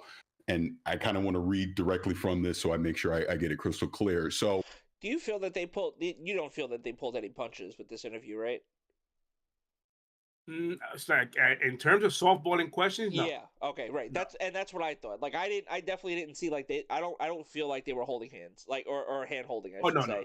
Like you know what I mean? I felt like knowing how what's his name Paris is with his like no he didn't. He has softball questions before. I've seen his interview. Like this is not it. He went in. Yeah. And so they opened up and that's why immediately I'm into that. this. Yeah. Yeah. I'm preferencing this. So yeah. All right. So what goes into the decision to delay a game when you launch it feature incomplete or there's a bunch of technical issues? Obviously, we've seen recent examples around the industry. Redfall and Halo Infinite are two that stick out in my mind for Xbox. We obviously have seen the review scores. Clearly, we've had the opinion that the game should be delayed. We know every developer wants to ship the best game that they possibly can, but from your level, what's the balance there on when to ship a game that may be feature incomplete or have some technical issues, or just simply give it more time and delay it?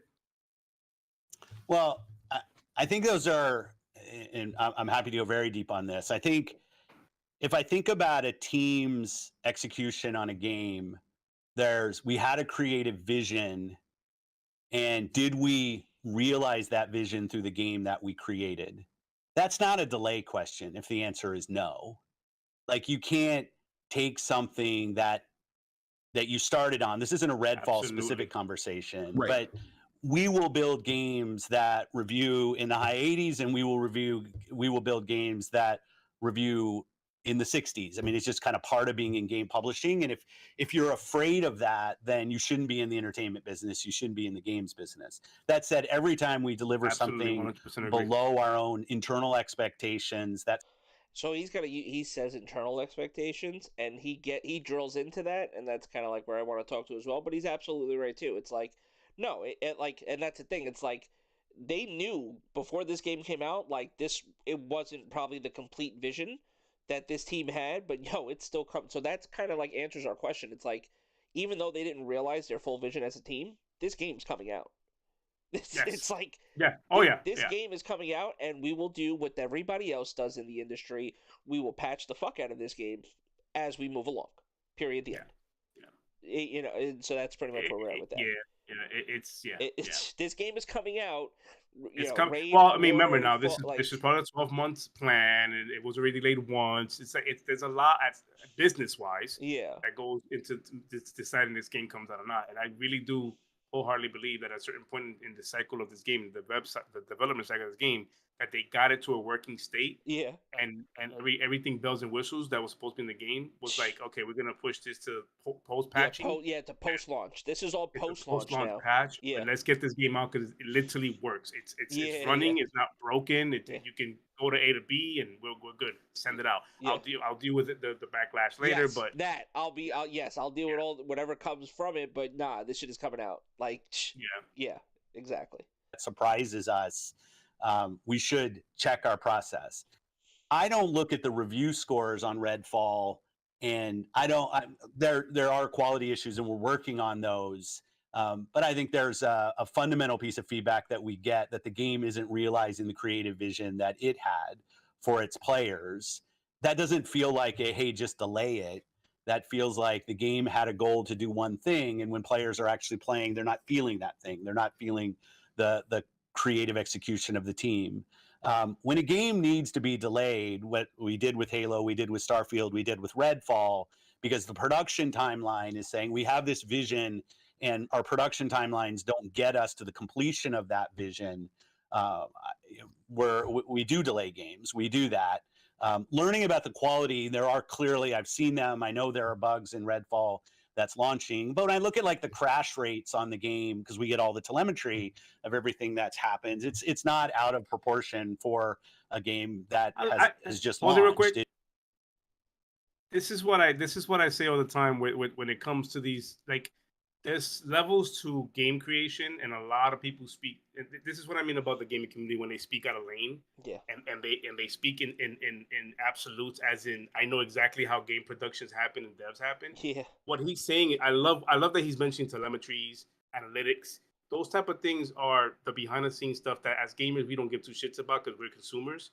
We shouldn't be giving. I mean, we like, why would we? We're consumers at the end of the day. But when you're speaking out of lane and you're talking in that space, it's like you're out of your league when you don't know what's going on behind the scenes. There's a lot of numbers and crunching and analytics and telemetry. Telemetry that goes into these types of games to let them know, and testing what market, where is it hitting with the market. The people that's testing these games in house.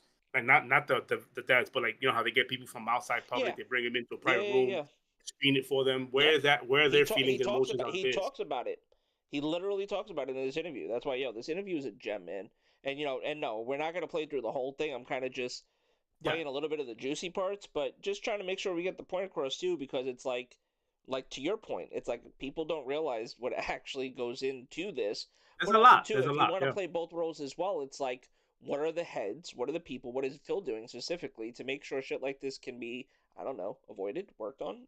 Like what are we doing going forward? Because you know what I mean. It's like that. But that's the message that's getting down that list. For me as an Xbox consumer. Yeah, that's the message that's getting jaded for me right now. Yeah, like wait till next year. We'll fix it after post patch. Yeah. We have things down the top pipeline. I've seen this build and it's working pretty well. Like, I'm starting to get jaded on that message. It's my concern. I understand the behind the scenes because I have the privilege of working for EA at one point. So I understand what goes behind the scenes on making a game and how many builds you go through before you get a working product. I get that, and the business decisions of like the frustrations of you see what's going on with the game as you're testing it. Yeah. And the devs are like, Is it breaking the game? No, move on. It's like no. I can produce it for you. Nope, move on.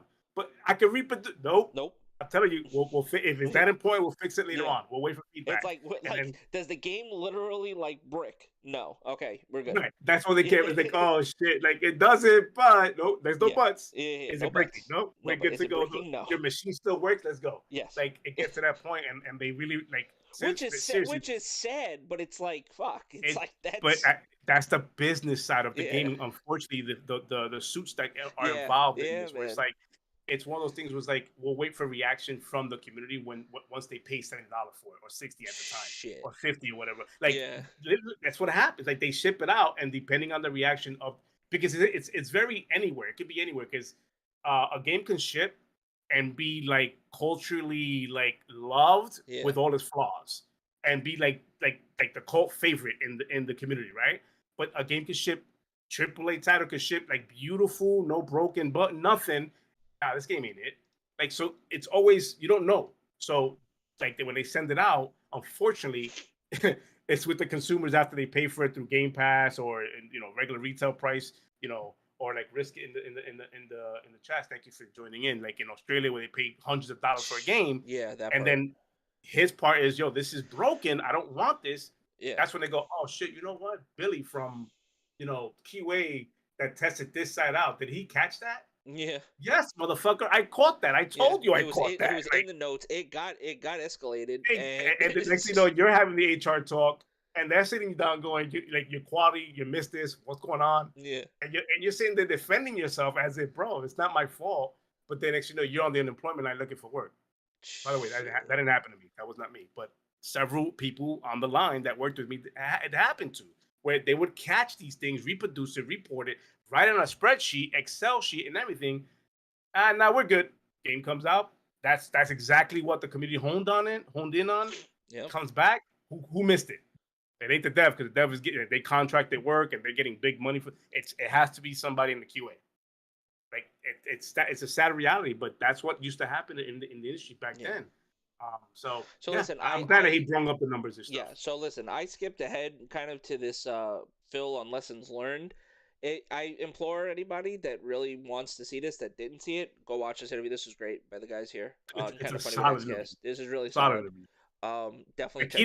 He could have literally he would have got backlash for it, but he could have literally said fuck it, I'm not doing it. And they said too, it's like when they I don't know if they opened this in the intro or whatever like that, like they literally thought these guys like Paris, the guys here at XCAST, they thought they weren't getting this interview because of the shit that was going down with Redfall. Rightfully so. And then literally when they got in contact with the people like that kind of take care of the scheduling or whatever. I wonder if this interview was scheduled weeks ago before Redfall dropped. Yeah, of course, more than likely. Obviously, it was going to be it was obvious to frame up on the Redfall because it was going to launch when this happened. Yeah. But I wonder how much of this was not supposed to, like it was supposed to be a whole different conversation. Yeah. You know what I mean? Yeah. Like it was like a whole different key points to the shit that he was going to talk about. But this happened. It's like, oh fuck. And now we got to talk about this. So, I'm sure the conversation was going to still be Redfall and the June showcase. But at what point, once it launched, it was like, oh, shit, we got to go back to our notes and kind of flip it around and see what we're going to talk about. So, yeah. But kudos on Phil for coming out and just facing the backlash. Yep. Yeah. So, let me play this real quick. Yeah. Earned. And I want to go back to that in the case of Redfall, even just as a case study for things like this when they happen in general. Because Redfall wasn't even the only game to stumble out of the gate this week. Look at the PC version of Jedi Survivor. What a mess. Thanks for reminding me. Unacceptable that game shipped in the state that it was. And they must have known. It was, oh, geez, the game has bugs. No, you knew, and you shipped it anyway. So EA Respawn, for even on a massive title like that, it's going to be a Game of the Year contender. We all know that. But like the PC version was unacceptable. My understanding is the PlayStation version's a bit of a mess as well. So we're still seeing this stuff happening on the regular. Just in general, love this. When things... Shit. Fascinated, as you might know, I'm fascinated by the subject of failure because I've experienced a lot of it in my own career and in my personal life as well. And I think about it a lot. The number one quote that I stole from a person much smarter than me, I talk about it all the time when I talk about writing at creative seminars and things like that, is failure is not the opposite of success, it's a part of it. But that's only true if you can get past feeling sorry for yourself when something fails and sift through the rubble and start figuring out, well, what can we learn? What can we learn from this failure? What can we take from this? What is teachable? And so I wanted to ask Phil, both in general and in the case of Redfall, I know you said you were going to work in towards kind of turning the game around, but like, do you have a formal process? And what does it look like in the case of Redfall when something doesn't meet expectations? Is it something you get into right away, or do you wait for the dust to settle? What is the post-mortem process? What is the what went wrong, and how do we prevent this from happening again process look like at Xbox? Yeah, I love this. It's a great point, and I think I love your quote. He's there. literally telling Phil to from you. explain to the consumers, what do you have planned on this game? Yep. And then just what's your process, and What's when your something process, like this right? happens, how do you fix? In the world of not developers, just consumers, what are you doing? Like, explain in, I don't want to say Layman's. terms, Layman's. but in layman's terms, I want you to explain to a consumer, what is your path? What are you doing? Yeah.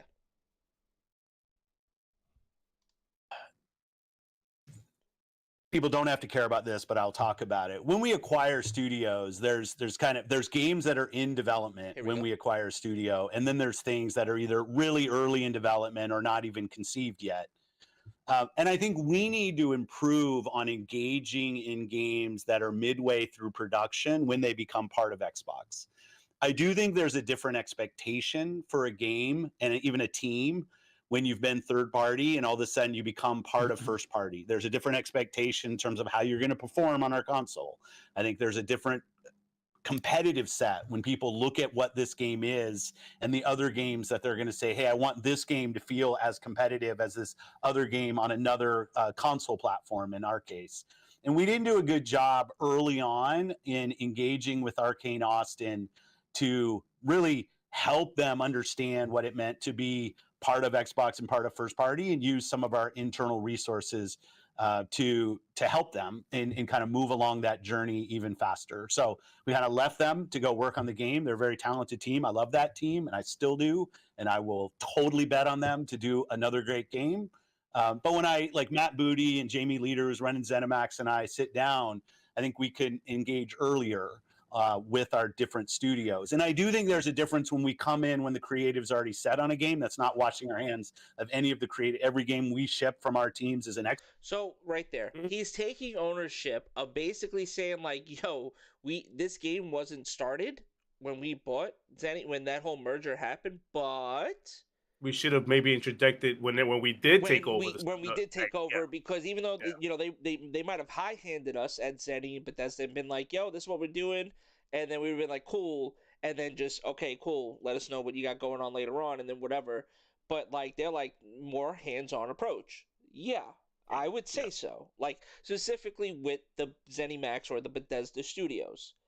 Like just, you can't just give it, and that's why this is telling, because how in depth were they with Starfield? Like that's where I'm getting, like, and I understand that's God Howard, and that's why I'm not really, you know what I mean? It's like I think we said this before we went live, but it's one of those things where we both think that Starfield will be the first true game. Yeah.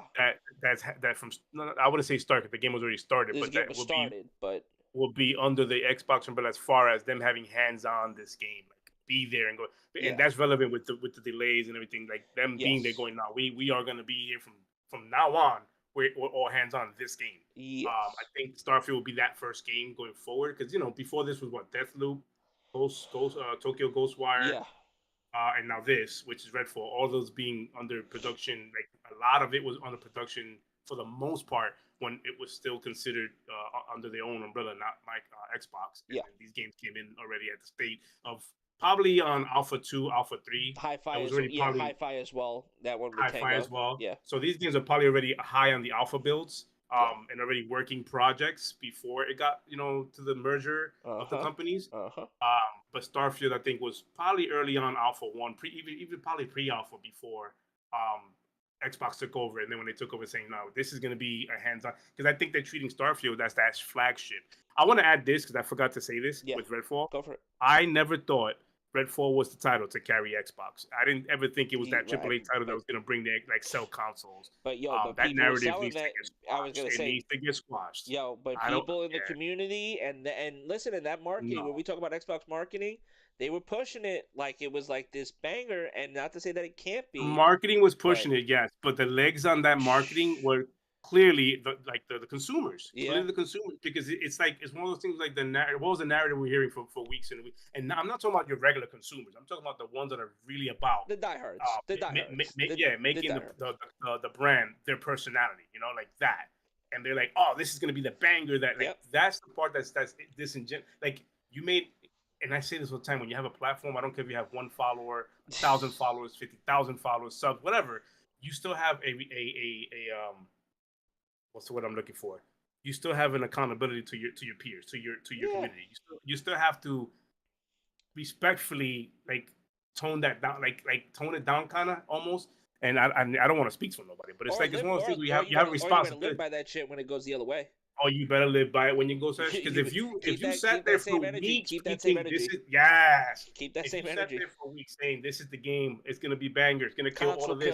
Console killers. And it comes out, and you're like, oh, I never. You look a little silly. I didn't do that same energy has to happen. Silly. Yep. It has to happen. Like you got to keep it, and that's one thing I pride myself on. It's like this is why I don't speak in absolutes. This is why I keep saying I own a console, not a company. I don't care about numbers. I don't care about Metacritics. I don't care about reviews.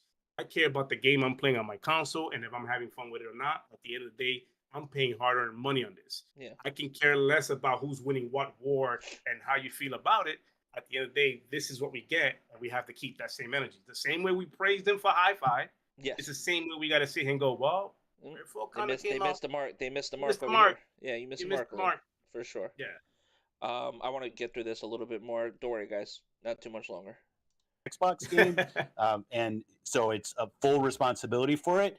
But thinking about how our internal processes of dev assistance, even some of our internal ATG resources, what's the Advanced Technology Group, and how those work with our internal teams, I think we can do a better job with our internal teams. We did a better job with Starfield. Again, nobody should believe. See, he's already telling you that ATG. I saw somebody mention it right here, Timber, especially when he mentioned ATG. Yo, he's already telling you. Don't even wait till the showcase. He's telling you we're on top of shit with Starfield, because anybody like what we just discussed a couple of minutes ago, like, because I'm like, yo, if they let this shit happen with Redfall, you think they're gonna let this happen over there at Starfield? No. Or at least he's gonna tell you no. Yeah. We're on. I think later on in the conversation, he was a little coy about the whole, because they asked him straight out, Starfield, 30 frames, 60 frames. Are we gonna know in June? And he was just like, yeah. He ended it with, yep. Yes. Yep. You're gonna know. Yes. Yep. Believe it until they're playing. I talked to your brother about this. I really want them to not do a Redfall repeat. They cannot let us know 2 weeks before it launches. This game will be 30, 60, 120, whatever it's gonna be. They need to be transparent with the consumer and let us decide on what we want to play and don't want to play, and tell us like right now, not right now, but it's still November that it comes out, so we got months. But at the showcase, let us know and speak around that. Deborah hit the nail on the head right there. I mean, Phil seemed a lot more sure about Starfield than any other game. Yeah, he did. You noticed that? Yes, like bet your ass. Bro, his posture changed, his facial expression. I think his hair stopped getting less gray. He's giddy as all get up. He's giddy as all. He dropped a couple of wrinkles off his face. Like, yeah. Like, these bags under my eye, they're gone now. They're gone. It's like, well, what happened? Like, okay, we're talking Starfield. Oh, we're talking Starfield. He pepped up a little pep in the step. Hold on a second. But that game was earlier on in production, and it was easier for us to kind of swarm a bunch of people to go and kind of help with some of the technology on our platform and ensure that we're. Yeah, he sent everybody over there. He don't give a fuck. Oh, you make whatever the fuck you make. You don't make that anymore. Mm-hmm. You make this now. You make your backup. Whatever it was you thought you were making. Whatever you thought you were actually building, or whatever game studio that we have right now. Listen, I wouldn't be surprised if you see the credits for Starfield and you start seeing people from like teams from like 343. And then you're like, fuck, how's Halo doing right now? It's like, well, they got this one little live service team, but everybody else actually went to go help out on Starfield. Like, you know what I mean? Like, I literally wouldn't be surprised if you start seeing names from all these other like companies that they own, or even within Bethesda, right? Maybe not so much outside Bethesda, but just be like, how many people actually had their hands in the cookie jar when it comes to Starfield?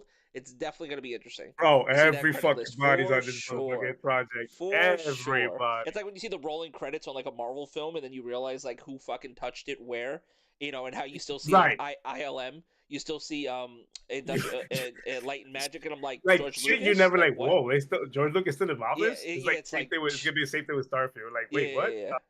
Okay. I didn't know Crystal Dynamics was helping this out. Yeah, right, exactly. Some stupid shit. It's like, wait, what are you doing there? Don't you do Tomb Raider? It's like, no. Wait. When did Sony Studio help out? No. Yeah, dead ass. It's like, wait, they consulted? I'm sorry, what? They consulted. Like, what? Excuse me, what? We're gonna ship a special thanks to CMA and shit. Like, whoa. Bro, I'm dead. I'm fucking dead. Oh my god. Special thanks to CMA, the EU Competition Authority, everybody. Oh FTC, my god. FTC helped out. FTC helped out big time, tremendously. Thank you guys. Appreciate it. Shout out. Oh my god. That'll be a funny one. I'm fucking dead. Holy shit. It's there, and we should have been there for Harvey and the team earlier. I think that's on us. With that Sony, bro. And then through the process, it's an Unreal game. We have a bunch of studios that have done some really great work on Unreal over the years. And I think we were too late to help. I think he's underselling a bunch of studios. They had certain issues that they were working through, which any team will. It's nothing to do with the specific engine. But we have a lot of experience, and we needed to get on that earlier with the team.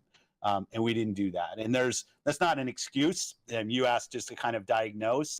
All right, and then I kind of want to just get to, because I think he talked a little bit over here. A clear message this summer. 60 final question. Right here. Well, Phil, we don't have much time with you, so I'm going to go around the table. I'll give everybody one final question for Phil. I'm going to rattle off a couple quick ones with you, Phil. Of course, we talk about 60 frames, 30 frames. Should Xbox players expect a clear message this summer with Starfield with 30 and 60 frames? That's a big lesson learned, as you brought up. Should we expect that answer? It's clear as day? Yeah. Okay, that's a great one. Another one, you see a lot of conversation, of course. Yeah, one word, yeah. Yeah, I'd say one word. Praise you. With a nice little smirk. How confident do you feel with? Yeah. That's the posture change, the smirk, and now how confident are you in that response? Yeah, like I don't know what it was. I think it was posture or whatever, his smile, but the fact that it changed his demeanor that fast. And I look at shit like this. I'm going, yo, Starfield's gonna be a banger if that's how he's talking. Like, yep, like my man, I'm playing that shit right now. I just got it off camera. You and the team for really elevating the PC side of this Xbox ecosystem. I think we've seen a lot of great strides in that. But when you see the community talk about the console side of things, do you think you've lost the focus or maybe put too much onto the PC side? Do you think that the console is still getting the console love that it deserves? I know I keep pausing it, but my mic was muted. This might be one of my favorite parts of this interview right here, but I just want to highlight this real quick, his answer, and just make sure everybody's paying attention if you haven't seen this yet.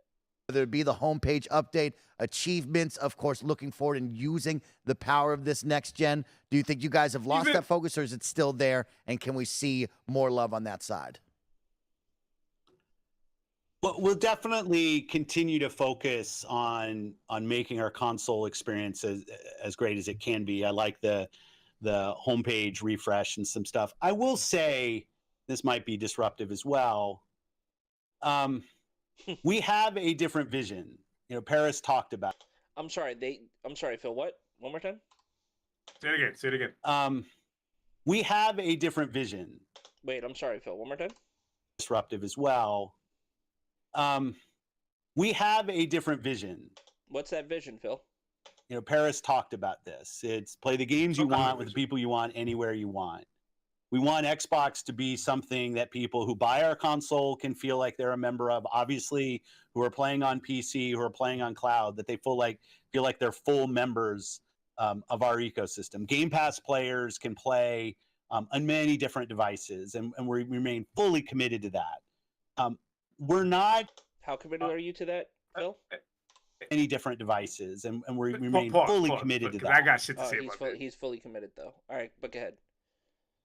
Okay, so when for 2 years we've been, as a community, Xbox side, and the PC side, because now it's all one, right? Yep. We've been cheerleading and pom-pomming the Game Pass, inclusive. Everybody plays anywhere. If it's on PC, Game Pass, it's Xbox. Play if anywhere. It's on your TV, Xbox, Game play Pass, anywhere. Xbox. Play anywhere. We've been embracing this whole thing this whole time. Embracing that play anywhere is a thing. That when I hear commentary of Xbox gamers or console players are being treated as second-class citizens from the same exact people that are cheerleading play anywhere, inclusive. You don't have to have a console. Blah blah blah. Now we are towing the line on the other side. No longer an asset. Now we're second-class citizens. Yeah, now Xbox is second-class citizens. Which one is it? What do you want?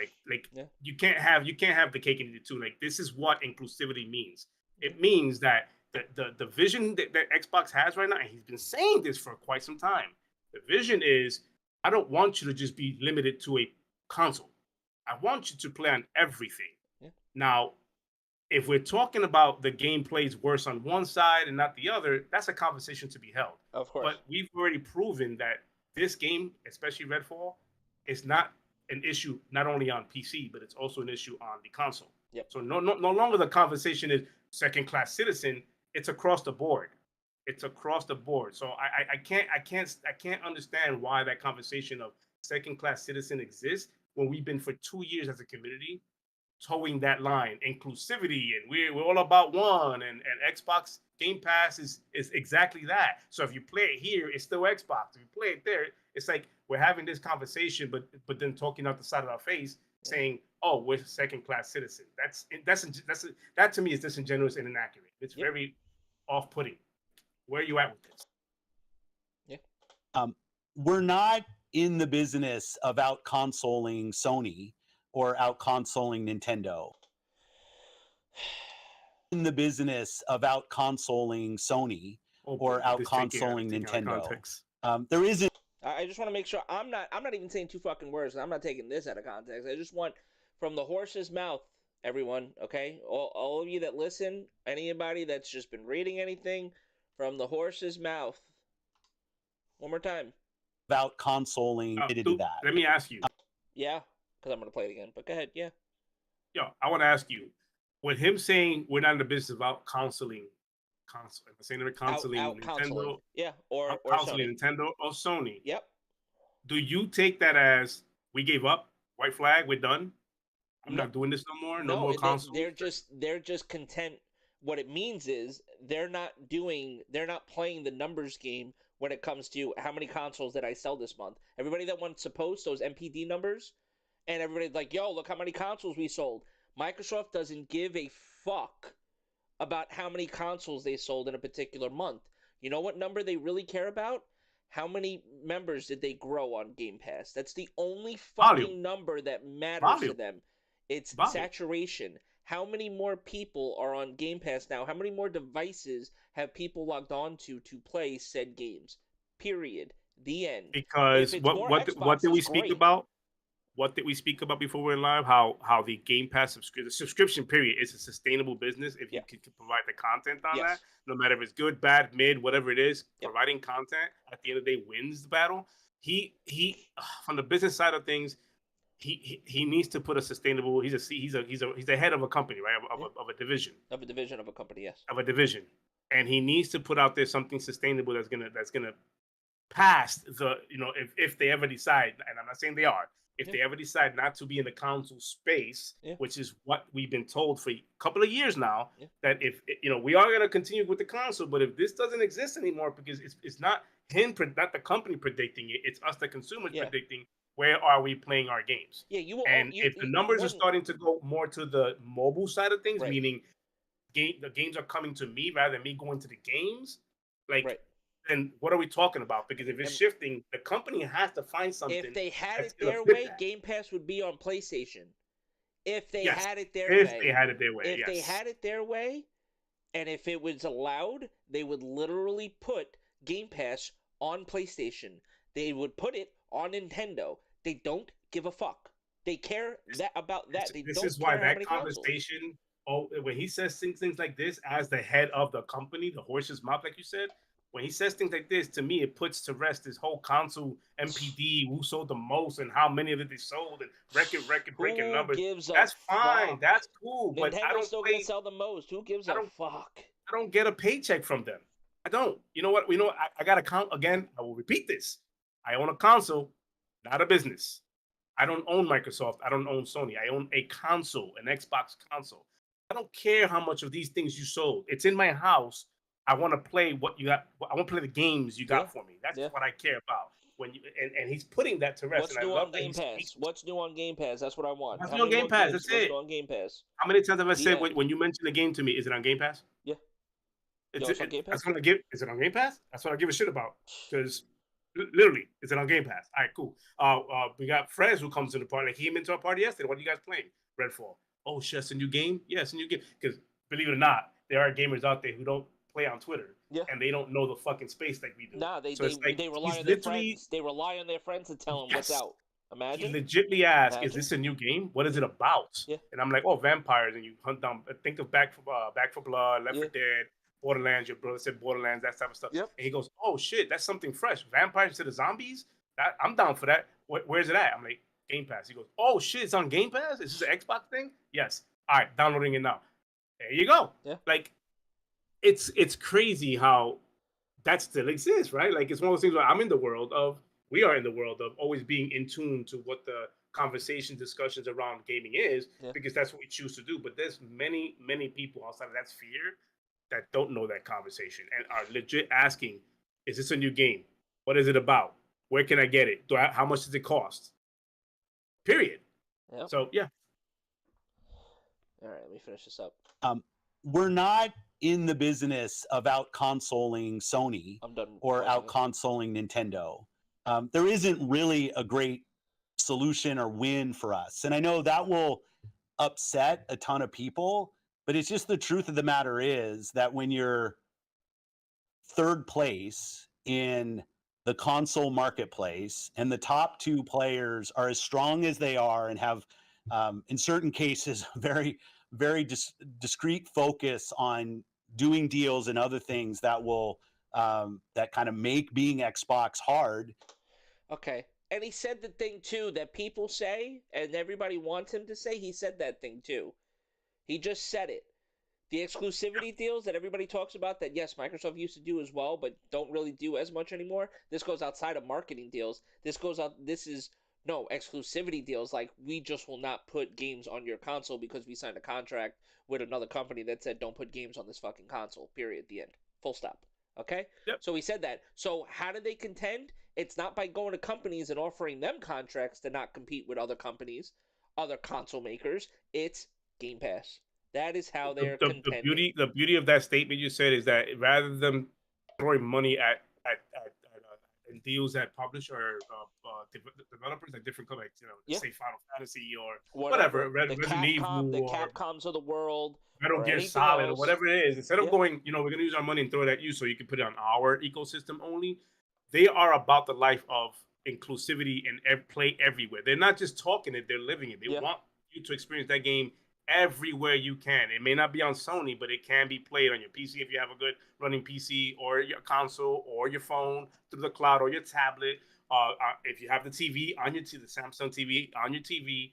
But that, at the end of the day, what they did was they became creative. They put on the creative thinking hat and says, okay, what if we're not going to compete against the exclusivity point and throw money at these publishers, at these games, just for the sake of what can we do? All right, let's create a business model that will allow people to experience, games at a buffet style, like for better terms, at a good price. Now we build up that library and we build up the beauty of it. We build up the positives, the pros of these things, and have the developers come to us and say, "Yo, we're hearing a lot of buzz noise from the subscription, the Game Pass. We hear that when we put it on there, numbers go up. Is this true?" And it's not him saying it. Check out the numbers. Yeah. And check out the testimonies from other developers where now you're attracting, you may not still get the Square Enixes to come aboard and whoever else wants to not want to be that part of that ecosystem, but you're going to get MLB The Show. Yeah. You're going to get Guardians of the Galaxy. You're going to get, Halo, Hades, You're gonna get the Division. You're gonna get anything on EA. How about that? EA that does sports, you're gonna get that. Somewhere down the line, we're probably gonna get Star Wars, the Jedi Survivor. We're gonna get that down the line. You got Mass Effect on there, the trilogy, the old and the new is on there. It's like that's what you got going on the Game Pass. It's so lucrative, or I wouldn't say lucrative, but it's a beautiful part of the gaming industry that now developers are starting to go, you know what? Tom, I wasn't believing you, but Tom told me he put his game on there, and I know him, I trust him, and his numbers spiked. I'm all about that. Because believe it or not, some of these developers, they're not about making money in the game. They're about the engagement. They want you to engage in that game because it's an art. They want you to, experience the art they put out for you. And for some of these developers, that's more important than a number at the end of the day. Yep. Like that says, I got paid this much. Yeah. I'm going to have him finish his thought, and then we'll move on to the Enmore part. For us as a team, that's on us, not on anybody else. Our vision is that everybody who's on console has to feel like they have a great experience and they're a first-class citizen. They've invested a ton in our platform.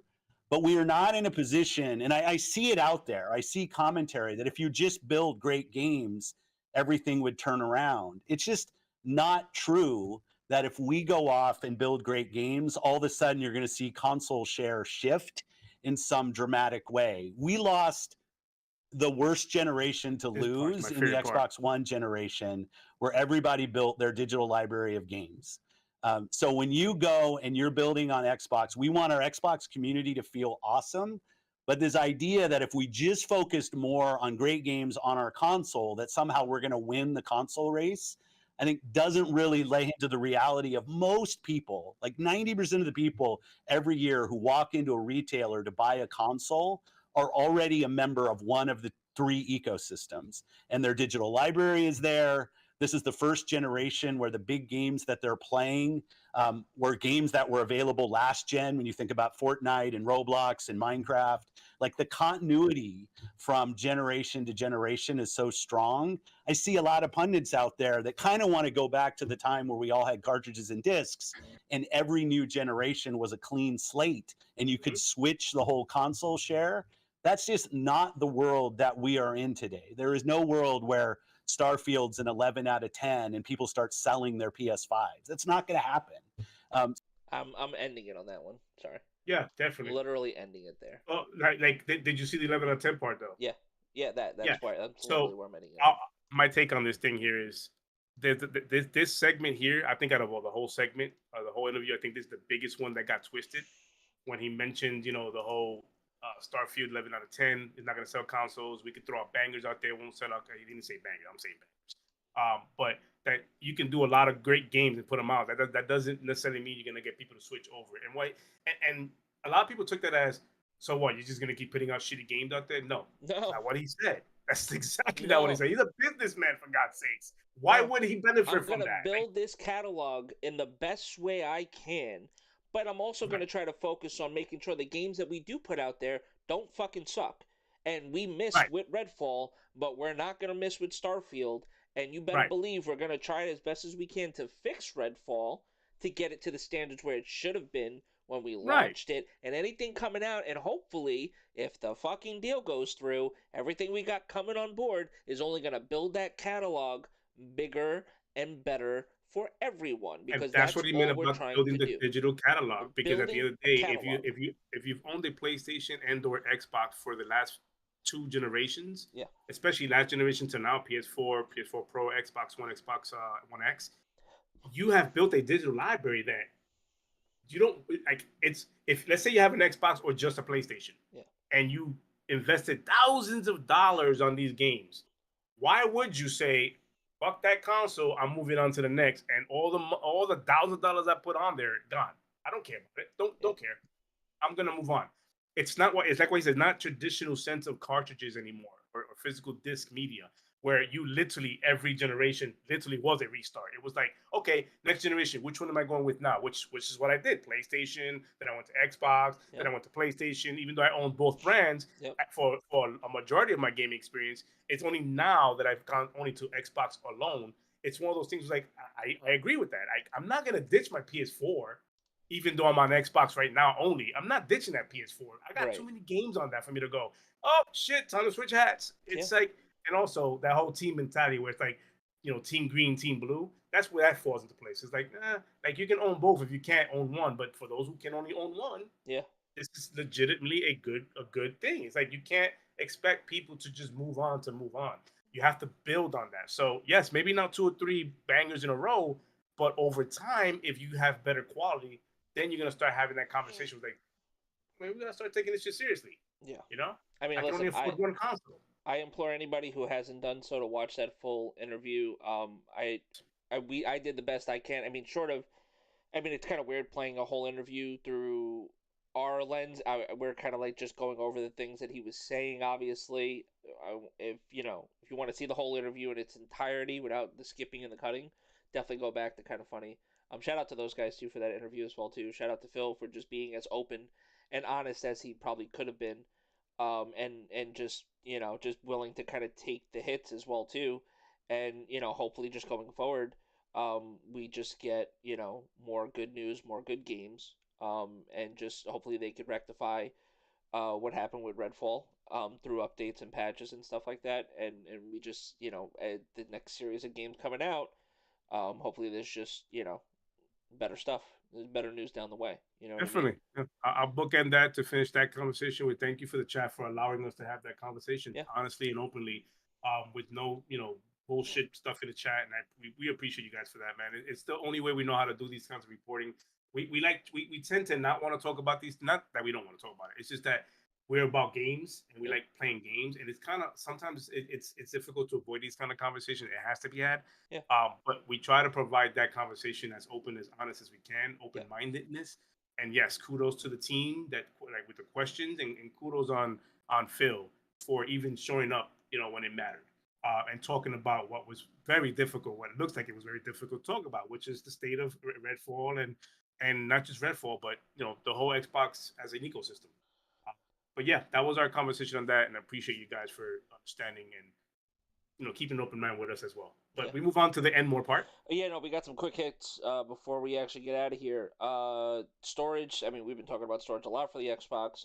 Those Seagate proprietary, which are not so much proprietary anymore now because there are alternatives coming to the market. But they're already out. Seagate storage expansion cards for Xbox Series X and S with 3 tiers now: 512, 1 terabit, 2 terabit. Honestly, 512 for $90. It's not bad. It's a good start. It's a good start. See what happens when you introduce competition.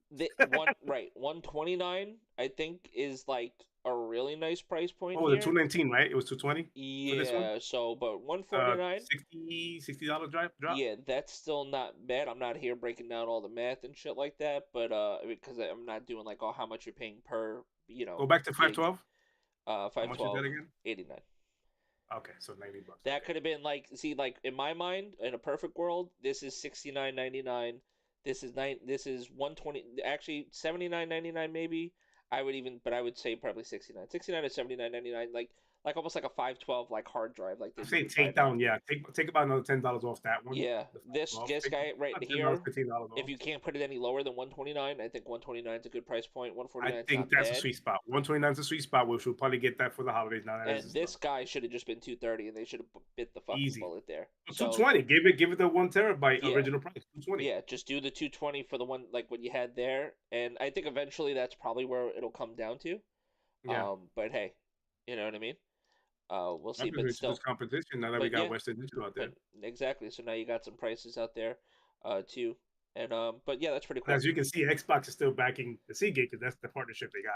That's that whole partnership. So I think that's going to keep going, even though there's going to be others. This is on the Xbox. This is on the Xbox actual page itself. Yeah. Like, you know what I mean? Even though there's others introducing it now, I think the partnership is for them to stick with Seagate. Yeah, it's like the officially licensed, like, you know what I mean? Yes. That whole bit. Well, they have that relationship, with hard drives for a while now, even externals. Yeah. So we have that. This was kind of weird. I don't want to just glance over this, but yeah. So, as the resident Destiny player here on the pod, I have the seasons already owned for Lightfall. So this doesn't affect me, but it's still kind of interesting to see. Each season now going forward for the rest of this year, or seasons at least, are going up $2. And they're doing that weird shit, and I explained this to you, Kills, I think, before the pod, is that there's no way for you to buy 1,200 silver directly. It's not like you could just pay $12. Okay, you gotta fucking buy for 1,100 silver. It's $9.99, so it's $10. And you gotta buy 500 silver for $5. So literally, you have to spend $15 to get the right amount of silver to buy the pass. You can't just buy the pass directly from the store. You have to own the in-game currency. Why? Because the in-game currency they want you to use, obviously in-game, to buy other cosmetic shit. So that's a bad practice. Now, let me ask you: can you buy the pass without the silver? Yes, you could buy. Yes, you could buy just the pass by itself. Like you could buy the game. Like the that would be extra steps. You would have to leave the game's ecosystem and go to the store. Or no, you can do it through the ecosystem. They give you a link to go through it, but if you want to buy it through the game, actually, like if you're not buying the annual pass, if you just want to buy that season, it's done through the game with silver. You can't buy a season a la carte outside of the game. It has to be in the game with the silver. Because like you said, it'll catch you. You have to spend for 1,100 silver is $10, which passes 1,200 silver. So you're short 100, right? And they don't have 100, right? They don't have like 100 silver. It has to be like 500. It's 500 is the low. God, you gotta be kidding me! So another $5 spent there, and then here's the thing: you spend that $5, you get your silver you need for the battle pass. Now you have what, $3? Now you got whatever silver's left. It's at whatever silver left, which you end up with 400 silver left. So now you're stuck with I want that cosmetic or that thing with silver, but now I gotta spend another $2 just to get rounded up to that. Yeah, exactly. So weird. I don't know who's calling the shots there. I'm not gonna automatically just assume that it's Sony with the takeover and stuff like that. I know you made the point, like they have this habit of like getting bought by somebody and then doing interesting practices. Because it has been in the past, and then actually breaking free from them and being on the right path. So let's see what happens going forward. I'll be honest with you, this season is like season of the mid. Shouldn't be called season of the deep. It actually should be called season of the mid, and I hate to be that guy. But I mean, they really got to start showing a lot of the shit because they're not even increasing the light level. So it's like, why am I playing this again? Oh yeah, that's right, for the story that I care about. Great, which you did such a great job in the last expansion explaining to me. I'm telling you. So I'm very I don't want to be like Deputy fucking Downer over there on Destiny, but this is kind of crazy. You know what I mean? We spoke about it. It's almost like they're either they're sprinting to the finish line because this is wrapping up everything on their 10-year story arc. Or it's one of those things where who knows what it is. It could be a number of things, and they stumbled before, but it almost seems like it's after a purchase of like either whether we're Activision or now, and I'm not blaming this on Activision or Sony. I'm just saying it just almost feels like, is it happening because of that, or are they legit fumbling the bag, trying to get to the end of the line? Yep. It's interesting. I didn't know about the light thing though. You said that they're not raising the light.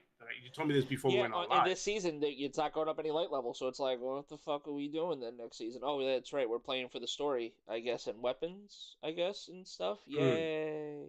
But is there enough to do though that you wouldn't even care? Like, I mean, we'll see. We all care about levels. We're not gonna pretend we don't. We want something that shows instant gratification. Am I gonna sit here and try to tell you that I'm max pinnacle light right now? My characters, no, but I'm saying like I got nothing. What else do I have to grind for? You better have some really good weapons. Like what's the carrot? What am I going for? You better have some really good story, some really good weapons, some really good seasonal content. Because if you're not increasing the pinnacle light cap, then what the fuck are we doing? What are the hardcore doing? Right? Like same thing with me in Call of Duty. It's like once I reach the level cap of whatever that season is, now I gotta wait whatever because it's not that difficult to level cap it every season. Yeah. Now I'm waiting how many days, how many weeks before the next season starts that I'm literally playing these multiplayer games and not seeing any kind of increase in my levels. Like, what am I playing for? If your gameplay loop is not strong, and there's nothing else, like if there's no challenges to keep me to next season, like I see what you're saying. Like it becomes one of those. Now it's just a task. Exactly. I'm just checking off checklists. Yeah. Now I'm just checking in for the checklist, basically. Yeah. So and for the last part, which I thought was interesting, not so much maybe for gaming news, but for streamers out there and content creators, AVI streaming comes to, or AV1 I should say, AV1 streaming comes to OBS for higher quality output on GeForce, Arc, and Radeon. So new codec for streaming, basically just higher quality stuff, uses less processes, and cleaner output than H.264. And it works with GeForce Art and Radeon. Okay. Yep. So, and it's really good, processing basically there, and it just doesn't matter what you're using, graphics card wise for your encoding as well too. This is if you're not using like a direct, like one of those like Elgato cards or any other type of capture card. Yeah. Like if I mean, you're I actually don't have that, but I still rely on other things. yeah. I try not to like close my whole thought process on. I'm just gonna focus on that because in my experience, when you are focusing too much on one thing and they change something there that's not to your benefit, now you're rushing to find something else that can fill that void or that gap. So I like to keep it vast, play on different things and different apps and different sources so that if that ever happens with one, I can always jump on the next one. Yep. So right here, the latest release of OBS Studio 29.1, you'll be able to switch over that codec as well too from the NVENC, which is for NVIDIA at least, to AV1, which is pretty dope. That's pretty cool. Yeah, for content creators like myself, that's pretty cool. Yep. So yeah, man. I mean, I know it's kind of wordy podcast, but yeah, man. That's a conversation that we had needed to be had with our community. Or that we wanted to have at least. Tell you that we wanted to have. It wasn't something we could just not like glance over or not even talk about and ignore it. No, we were going to talk about it our way, and that's pretty much it. Our way. Yeah, so we appreciate that. But yeah, man, pretty lengthy conversation, but needed to be had. Phil Spencer, KindaFunny XCAST was the interview. If you guys want to check that out in full content, it is available on demand on YouTube. Go to the XCAST channel, KindaFunny. It was a solid. I wouldn't say beautiful. It's a solid interview with a lot of good questions asked and a lot of honest. The stream was done there on Phil's part. So go ahead and check that out. We implore you to do that. And then we spoke about the end more part, which is always to round up the channel what we do here. But other than that, man, I got nothing else, man. I'm just gonna continue on with the Redfall and continue that with these guys. If they're not playing, I'm not playing it. But let's see what I got. I don't know what I'm gonna play after Redfall. To do with myself. Get on that baseball, on the MLB show. Well, I gotta get on my Demon Slayer too. Yeah, we gotta do some ranked co-op, man. The fuck. We listen, that literally is still on my hard drive. I'm saying though, you know what I mean? I'll help you build the squad together. A lot of free content there, just a little bit of a grind, but if you do the grind, I don't mind grind as long as the gameplay the gameplay is solid. It's dope. Yeah, it's okay. It's good for me. But yeah, man, that's what we got for you guys for episode 85. Logic next week. We should be good to go next week. Absolutely. I don't even know what we're gonna be talking about next week. Hopefully something positive. It is Mother's Day, so we'll see. It might be abridged. It might be abridged. Yeah. Podcast. We'll see what gaming news happens. As well. I mean, I'm sure something. Yeah. Actually, what we will talk about is the time frame. One thing I guess to lead into. We'll talk about them moving the date of the Starfield Direct. Oh, Starfield and the Direct. Yeah. Starfield. So we got the official date for the showcase for the Xbox Game Showcase, not Xbox and Bethesda Showcase, Xbox Game Showcase, and the Direct, which is following the showcase directly after. But originally it was supposed to be the day before, so we will talk about that next week. Unofficially change our channel to Nintendo so we can talk about Zelda. No, I ain't doing all that. Yeah, exactly. Yeah, we'll unofficially become like a Nintendo podcast, but then we won't be able to like share any clips or whatever because it'll just be static. Not even a picture. It'll be like a drawing my kid. It'll be the color bars. It'll be the color bars when like the channel. It'll just be the colors red and that's it. Yeah, the red, brown green, for white. mustache. Yeah, that's it. Yeah. That's what we'll get because got Tendos out there looking at us like ridiculous. If you think you're smart enough, they see you. They see you. But other than that, man, that's episode 85. We are 85 episodes in, closing in on episode 499 subscribers. Thank you guys for listening in, liking. If you like what you watched or you heard, don't forget to hit a like on the channel, share us out, and if you haven't subbed and you're new to this channel, hopefully you enjoy what you heard. If you did, please hit the sub button. And for those traditional listeners, DSPs are going to be available as soon as it is over. Give me about an hour or two. It'll be uploaded to your favorite platform of DSP choice: Spotify, Apple, Google, whichever you listen on, and listen on there. Other than that, man, I got nothing else for episode 85. It was a beautiful episode. Once again, thank chat for coming in and allowing us to have that conversation with you guys openly, honestly, and open-minded. So thank you guys. For me and Logic, I have nothing else to say. Happy fucking gaming, everybody. Later.